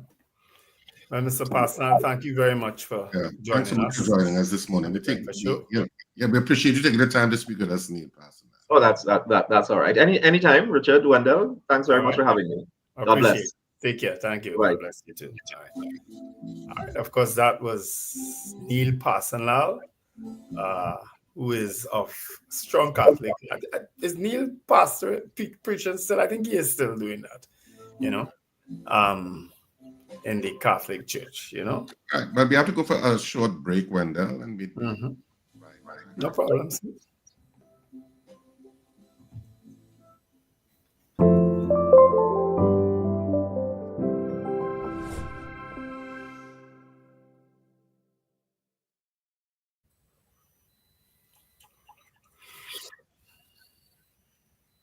Here is your weather for today. A hot, sunny, and hazy morning is expected with some cloudiness developing during the afternoon. Expect occasional light to moderate afternoon showers with a 30-40% chance of heavy showers or thunderstorms, primarily affecting Trinidad. The night will be fair but hazy, with a few early morning showers likely to favor southern areas of Trinidad. Sunrise was at 5:51 a.m., with sunset at 6:17 p.m. Marine conditions show waves of 1.5 to 2.0 meters in open waters and below 1.0 meter in sheltered areas.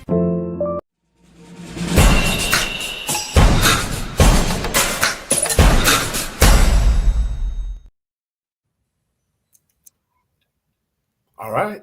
That was a little bit of weather news. We read and we ready the new chapter. The People's National Movement, where there's always good news. I pledge to you as the Prime Minister of Trinidad and Tobago, we are not touching the senior citizens' pensions, all public service pensions, all retired public servants who receive a public service pension will now receive that tax-free. No need for tension. Everybody getting the pension. The PNM not touching your pension. We're not taking your pension down. We're not shifting the goalpost. Your pension is safe with the PNM. We responsible, very responsible. We read and we ready. Vote PNM. We go country before party. PNM, we working together. We building together. And we'll make it better. We paid for this political ad because we care about our seniors. All right, so we are back.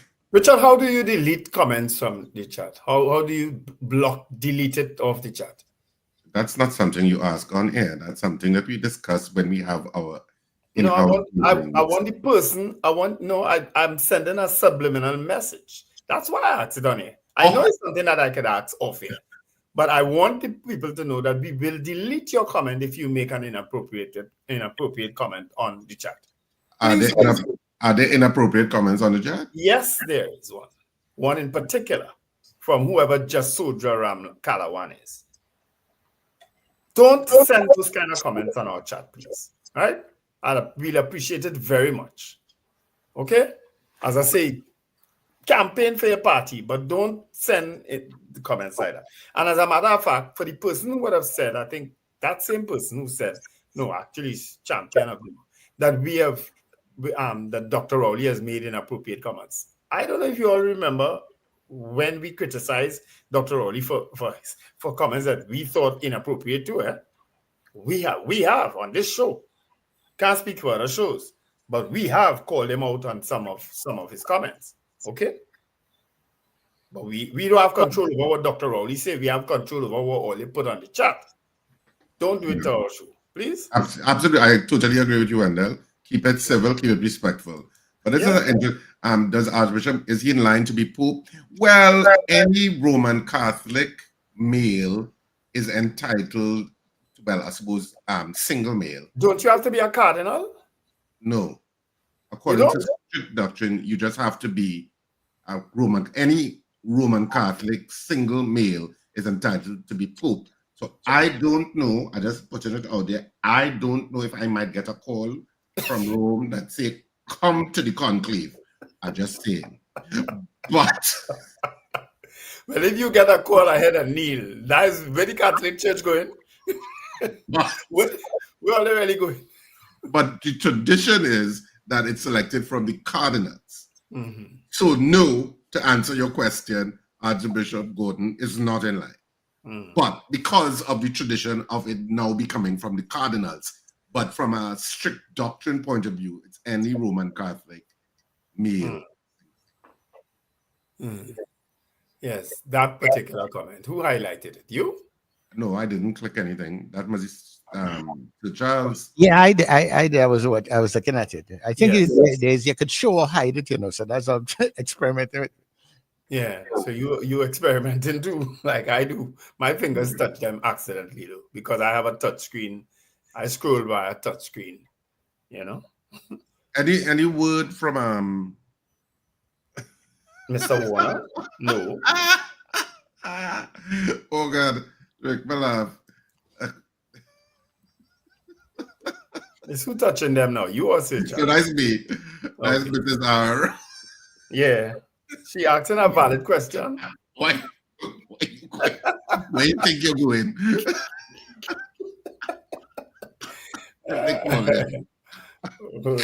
Anyway, we can open the lines because unless we're trying to get Mr. Lennox too, who is also a deacon. And I got good morning, Mr. Tony Fraser. Neil is a deacon in the Santa Rosa RC Church in Arima. Neil Pasanal is a deacon at the Santa Rosa Church in Arima. All right. Yeah. And we know Mr. Tusa is also a deacon in one of the churches. I don't know which church. So we were trying to get him also too. But I'm not, like Mr. Warner went back to sleep. Poor fella. He was up and he went back? He answered me early on. Uh-huh. And that's when I told him to just click what to do on his email. What he said. But I'm not getting him back. Response. Well, let's go back. We have a couple of people online, so we can take your calls, people, at 281-1315. So you can call, you can WhatsApp call, and you can also send your WhatsApp to that number. Lennox says at the Cathedral in Port of Spain. Thank you, Mr. Pigot. Caller, good morning to you. Morning again. He must be take this tonic. I think he's young. He he's on like young. George Young could walk plenty, Yeah. But he's young, He's walking plenty too, Yes, younger. He walking plenty too, George Young is younger. And Richard, let me tell you something. I don't know what brand of coffee you take this morning. And like Sir Charles, he drink some of the same kind of coffee. What are you talking about? what you went on with about the birthday present, and when Richard talk about me and my tablets that I take and all that. Look who now, you reaching up there, you retire. Who's that, me? She is, Richard. Oh, I can't remember making no comment like that. No, I'm telling him he reaching there, so don't try that on me, But I take the tablets this morning. My tablets. Oh, okay. Wendell also said strong. He wanted how strong he is take it. Yeah. Very good. You don't provoke me like all you. But I believe I just look for the provocation. Yeah, I know why he doesn't provoke you. Maybe he just don't want to. Anyway, he don't want to encourage the conversation. Maybe that's why. Wendell, you just stop it right now. Anyhow, morning again to all the mischievous ones that locked on. You understand? Or they give Dr. Rowley a chance. But I can't understand people. He give himself what percentage to go home. It's not Dr. Rowley alone got that increase, It's hundreds of them. And all the talk to the Salaries Review Commission. He didn't give himself. So I don't know that he should have gotten that a long time ago. When I hear the kind of money CEOs getting in a company, one company they have to see about, and the Prime Minister must see about the entire country and take charge of all his ministers. He should have been getting much more than that a long time ago. So you cool it. Thank you. Okay. Well, no CEO in any major company. Do you think the person at Apple or Boeing gets the kind of money that the U.S. president gets? It's chalk and cheese. Yeah, so you don't expect people in private enterprise with those kinds of things. They pay much more than what public servants will get. As you mentioned, Boeing under pressure because China canceled all the orders they had for the airplanes. Yeah, that trade war, and China is going to hit them where it hurts the most, Wendell. Yes. Yeah. Can we? I saw a suggestion from Salvatore. If we could try calling Mr. Warner. I don't know if you could try him. I think he may answer. I don't know. Maybe, as I say, he had a rough day yesterday. I know that for sure. Yeah. Campaigning in Maruga and Manzanilla. So. Well, while you all chat, let me try and see if I can get him now. Yeah. So we can read some of the comments. Pope Victor I, who headed the church from 1899, I guess, to 1919. I'm not sure what 189. Okay, that's 189 to 199. Pope Militiadis 311 to 314, and Pope Gelasius I, who was Pope from 492 to 496. That is the black. Okay, so those were the black popes that Mr. Pasanal spoke about. All right. So it's so if we elect a black pope now, he won't be the first black pope. All right. What else? What other comment did I see that I needed to read? Bumati said the Pope died on a very special day. Of course, he most certainly did. And strange enough, my mentor, my spiritual mentor, former Anglican Bishop Roald Dublin, also died on an Easter weekend. He died on Good Friday, a couple of years ago.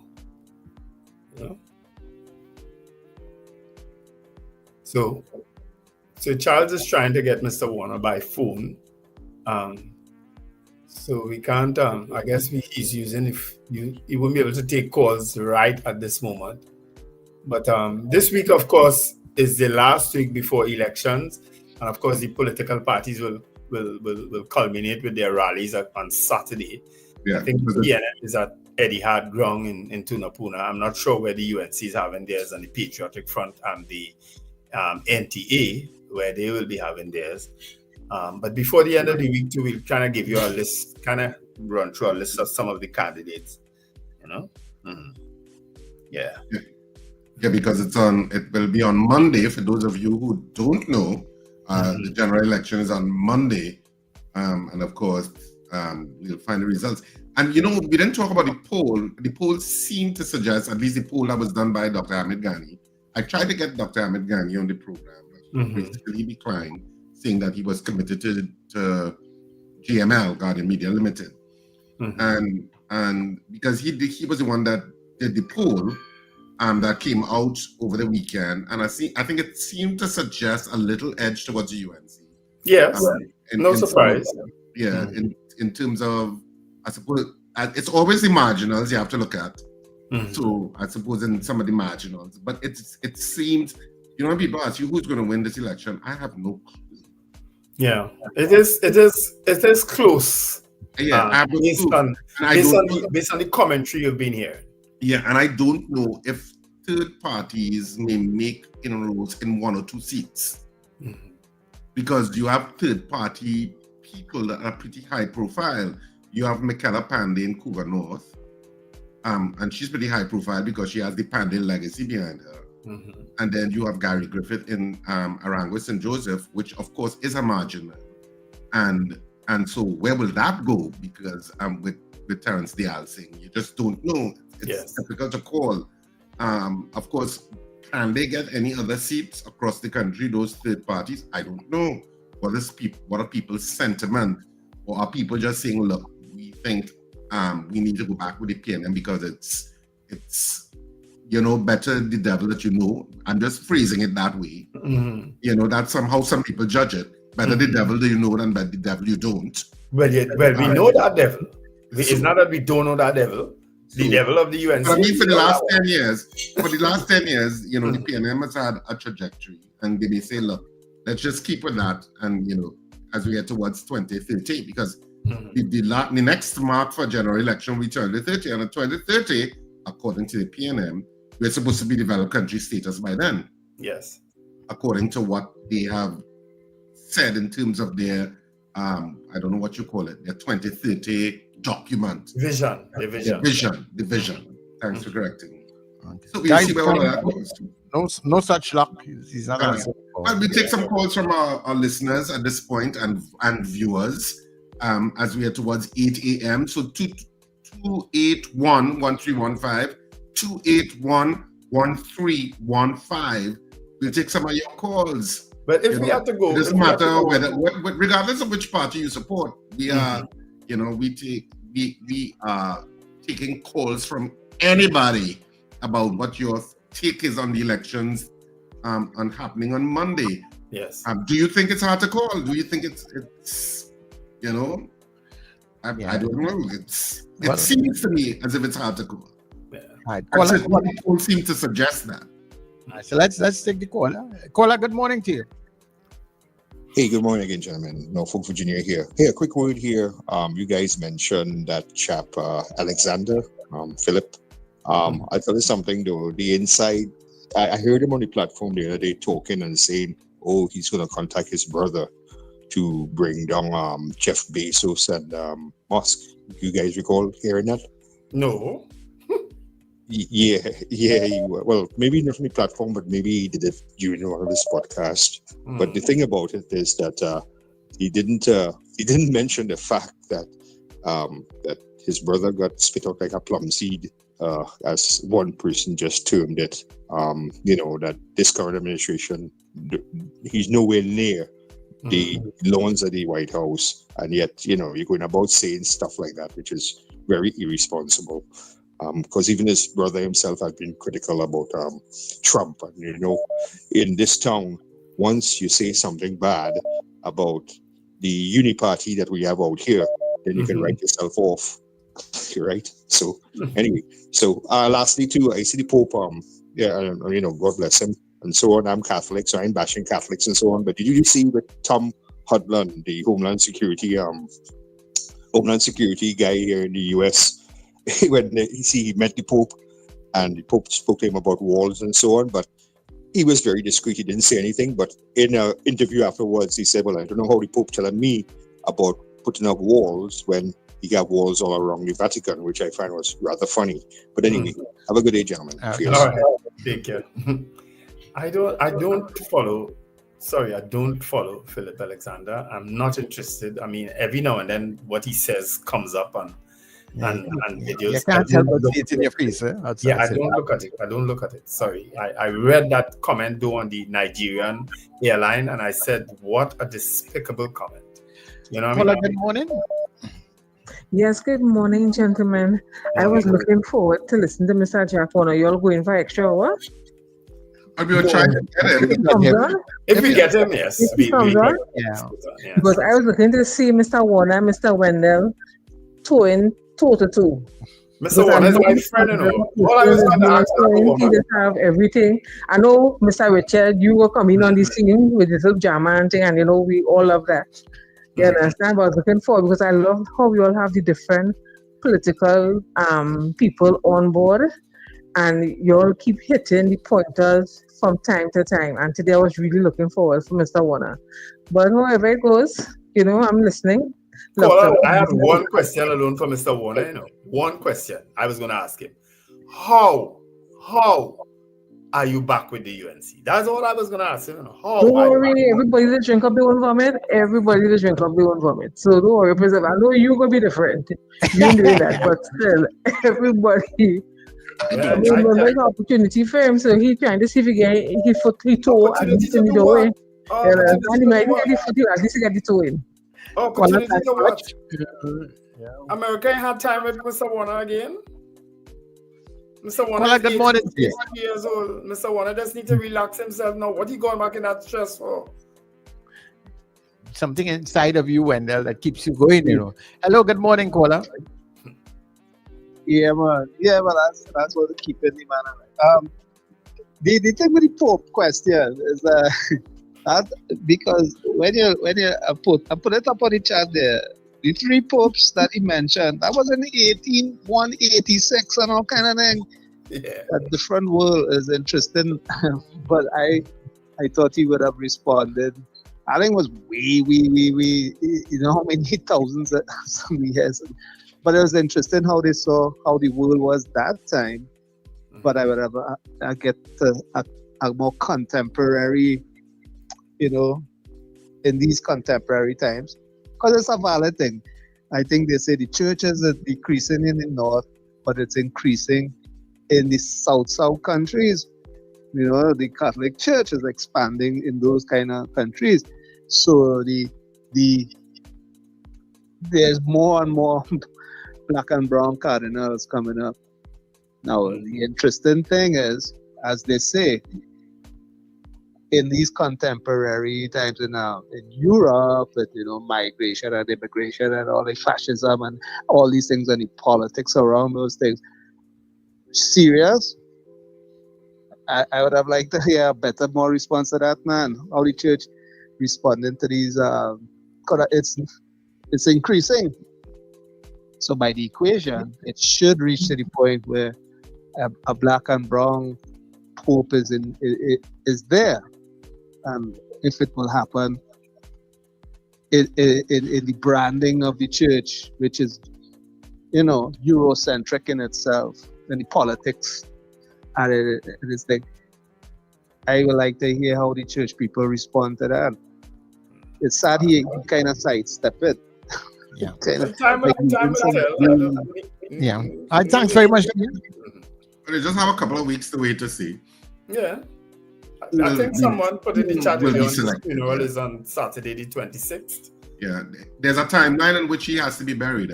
Yes. All of that is part of the ritual. Yes. There's a timeline in which he has to be buried. Within a certain within 4 to 6 days, I think. Yeah. There's a certain space in which he has to be buried. Yes. So all of that is part. And let me see what champion of democracy is saying here. Let me look it up. 61% of the population, 11 constituencies are very according to who? In the performance of this government. This is just in according to who? Was that Mr. Ghani's poll he's quoting from? I'm not sure. So where did I'm not sure if he's Mr. Ghani. Yeah, I don't know where he's getting that. That's stop highlighting them anyway. I'm not going to tell you what to do right there. I'm just going through the latest messages. Mm-hmm. Yeah. Let me tell you, at the end of the day, on next week Tuesday or next week Monday night, some party will take over the running of this country, right? We either have Stuart Young on the PNM, or Kamala Prasad Bisesa on the UNC, or Mikela Pandey on the Patriotic Front, or Gary Griffith on the NTA. We're going to have one of those four people, because those are the only four vying for prime ministership per se, right? Unless what's his name in Tobago, Farley Augustine, win the 2 seats, and he say he has to be prime minister. But one way or the other, we're going to have a prime minister and a cabinet. You understand? Well, they said PNM, according to that poll, they said PNM is in the lead in Tobago, right? Well, yeah. Yeah, that's what they said. Anyway. Guys, I did get on to Mr. Warner, but he can't come on at this point in time. And apparently, like, he was snapped up with some other people within the last hour. And right now he's trying to sort out some business, he said. So he was doing okay. Yeah. So Well, right now I would imagine Mr. Warner, based on the fact that he was down Maruga and Manzanilla, and if according to Prime Minister Stuart Young on Thursday night, that PNM under pressure in those two areas, I could see why he went down there. What boy? You mean UNC under pressure? UNC under pressure, yes. You're making slips, Wendell, Stephen. Yeah. Thanks for correcting me. I just checking to see if you're listening. Caller online. Caller, good morning. Wendell, don't try Dr. Rowley tactics. Oh, you just get you so cool, easy. Yeah, well, I wanted to get you. You bombard me with that thing. I have to be at the program. Watch me now. Wendell, don't make them bad mistakes at this 99 hour, you know. What bad mistakes, you know? Right, what you know where you just do. I said, oh, jeez. Listen, it's too much hard work without this sometimes. Listen,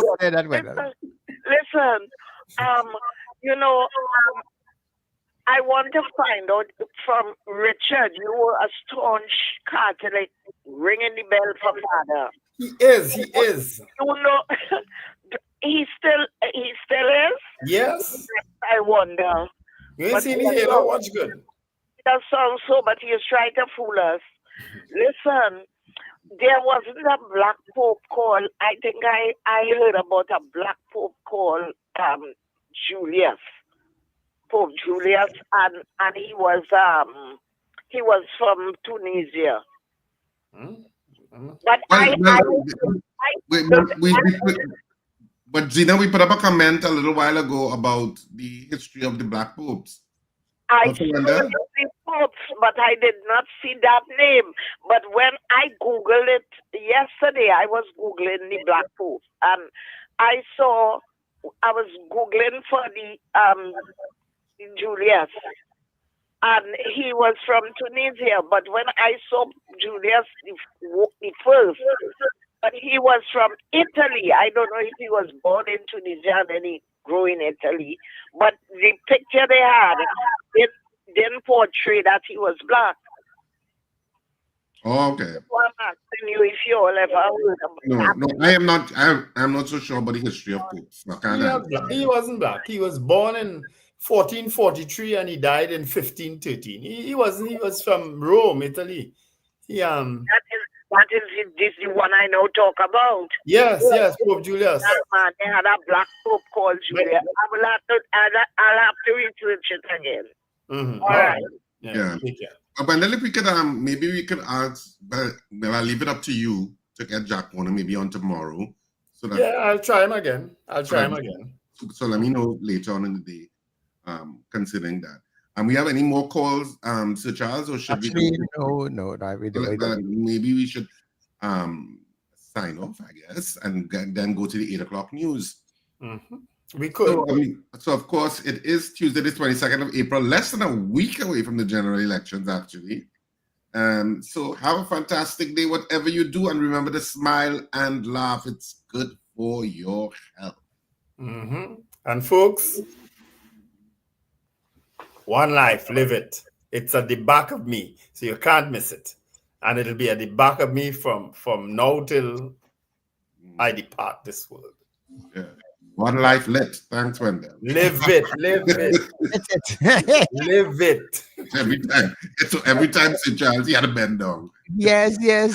I just have to shift. Why all this bend down talk? I just have to shift. The bend down. But I like the imprint that it has. St. Charles is like you're taking a wine. One life, live it.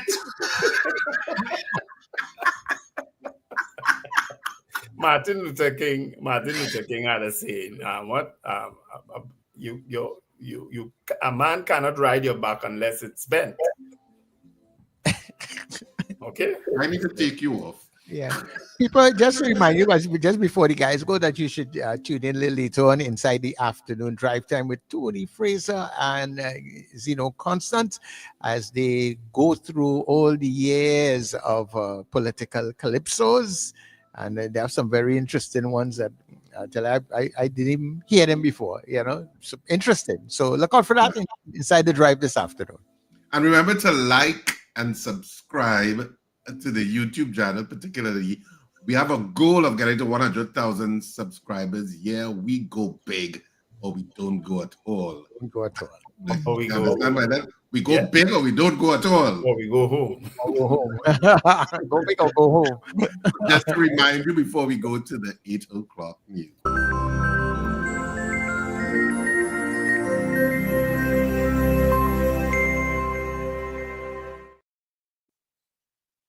Good morning. This is your 8 o'clock news on New Era TT Radio. I am Amanda Mitchell.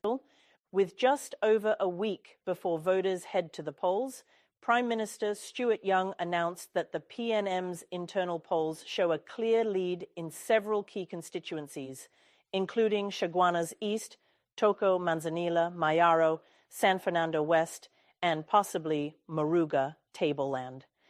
Speaking at a campaign meeting held at the Moruga Government Primary School on Saturday night, Young urged supporters to be vigilant against what he described as UNC propaganda and what the latest polls say. Young warned that as Election Day draws near, supporters should brace for what he called an onslaught of lies and fake polls from the opposition UNC. Blasting the opposition for what he termed desperation politics, Young said, "In Sangre Grande, their candidate can't even speak properly. And now, when they run out of ideas, they turn to race." He urged Moruga Tableland to reject what he described as the chaos and confusion of the UNC and embrace what he called a bold, new chapter of leadership and integrity. Opposition. Leader Kamla Persad-Bissessar also dismissed the issue of false polls that she indicated would emanate from certain media houses. She was addressing a UNC rally at Las Lomas in the constituency of La Horqueta, Talparo on April 19th, and indicated that the UNC has been doing their own polls. The opposition leader also indicated that certain media houses charged the PNM less for advertising or not at all. The opposition leader also quoted the UNC manifesto promoting the marijuana industry. Persad-Bissessar announced that the UNC would provide a comprehensive framework to regulate cannabis cultivation, processing, and export to maximize the industry's economic potential. She noted the global cannabis market is projected to reach $100 billion by 2030.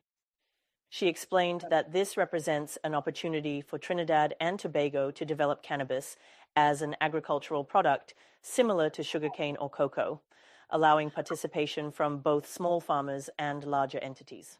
Persad-Bissessar emphasized that the UNC views a regulated marijuana industry as an extension of agricultural policy for economic diversification, and committed to enacting the Cannabis Control Authority Bill to establish a commercial licensing framework. Kidnapped nurse Odell Lalman Baptiste, 30, was found murdered yesterday following a violent carjacking that ended in a police confrontation. According to police, Lalman Baptiste and her husband Matthias Baptiste were ambushed Friday night on Hospital Road, Carlson Field, when two armed men from a black Nissan X-Trail robbed them of their Hyundai truck, cash, and phones before abducting the nurse. Freeport police tracked the stolen vehicle to the Churchill Roosevelt Highway near the Eastern Correctional Rehabilitation Center within 30 minutes. During the interception, the suspects crashed into a drain and exchanged gunfire with officers, resulting in one suspect's death while another escaped. Lalman Baptiste's body was discovered early Saturday near the abduction site in Carlson Field. In other news, the 53-year-old man who was detained after autistic 15-year-old Malini Persad went missing has been found dead in a police cell. Avinash Kotai was found hanging from a noose fashioned from his clothing at the Barrackpore police station around 8 a.m. on Saturday. Kotai, who is from Barrackpore, was held on Wednesday by police officers. He was being detained at the police station and was discovered unresponsive when officers checked on him on Saturday, police said. What appeared to be the missing girl's decomposing body was found in a forested area on Thursday. The Form 2 student at Ashjar Girls College in Barrackpore was reported missing from her Rochard Douglas Road home on Sunday. On Thursday, members of the Hunters Search and Rescue Team, led by Captain Valence Rambharat, found a body near KPA Trace, off GP Road. DNA testing will confirm the body's identity, even though family members believe it is Persad. You are watching and listening to the 7 a.m. news on New Era TT Radio. In business news, the Ministry of Finance has rolled out a pilot SME Forex window through the Export-Import Bank of Trinidad and Tobago, expanding existing government Forex programs to specifically support small and medium business growth. According to a media release, the new initiative is currently available to Republic Bank Limited and First Citizens Bank clients, covering businesses across all sectors, including retail and services. Eligible companies can now access up to $50,000 monthly for international business expenses, with the program operational from today, Tuesday, April 22nd. This measure aims to promptly improve foreign exchange access for numerous local businesses. In international news, Ukrainian President Volodymyr Zelensky reported on Sunday that Russia was creating a false impression of adhering to an Easter ceasefire while continuing military operations against Ukraine. According to Zelensky, Russian forces persisted with attacks even after President Vladimir Putin had declared a unilateral temporary truce. The Ukrainian leader stated that while Russia was attempting to present an appearance of honoring the ceasefire on Easter morning, they were still making efforts to advance in certain areas and inflict casualties on Ukrainian forces. Despite Putin's announced Easter ceasefire, Zelensky revealed that Ukrainian forces had documented 59 instances of Russian shelling, 5 ground assaults along the front line. Good morning, this is your 8 o'clock news on New Era TT Radio. I am Amanda Mitchell. With just Prime Minister Stuart Young announced that the PNM's internal polls show a clear lead